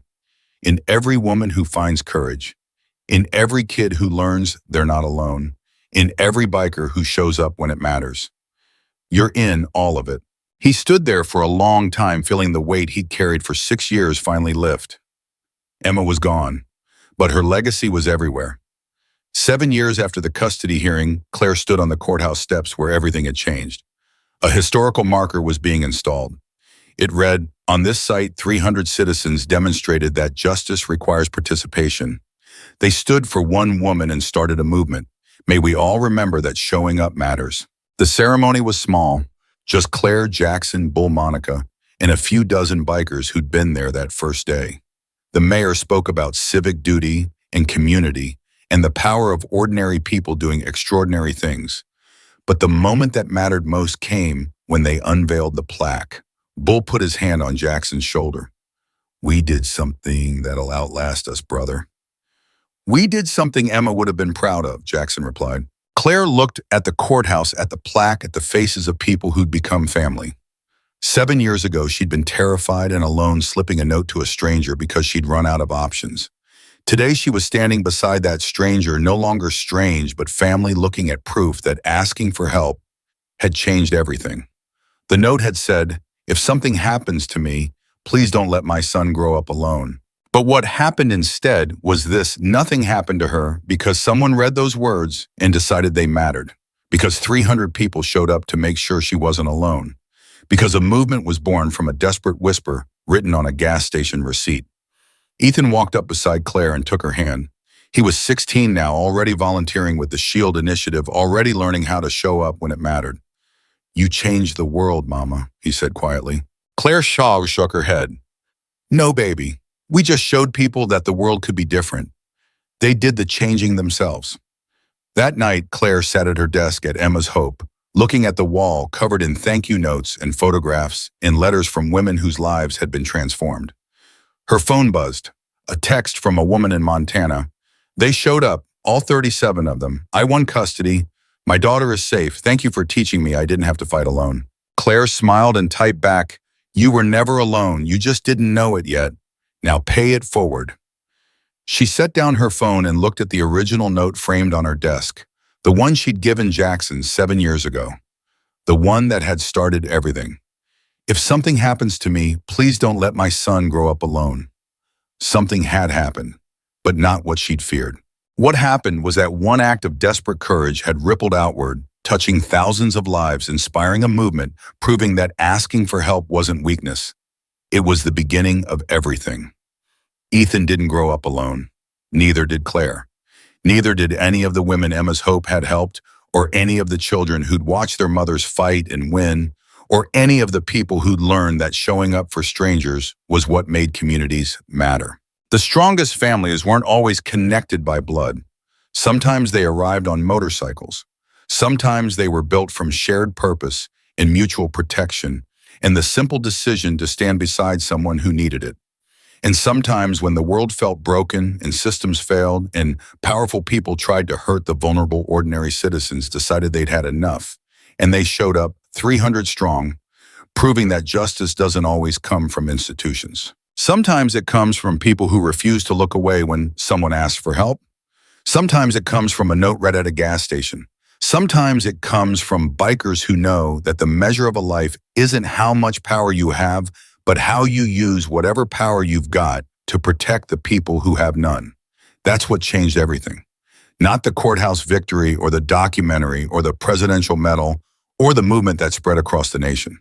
What changed everything was the moment Jackson Reed decided that one desperate note from a stranger mattered more than his own pain, and that this time, unlike with Emma, he would show up when someone needed him. Because showing up is what transforms victims into survivors, and survivors into voices, and voices into movements that refuse to let anyone fight alone ever again.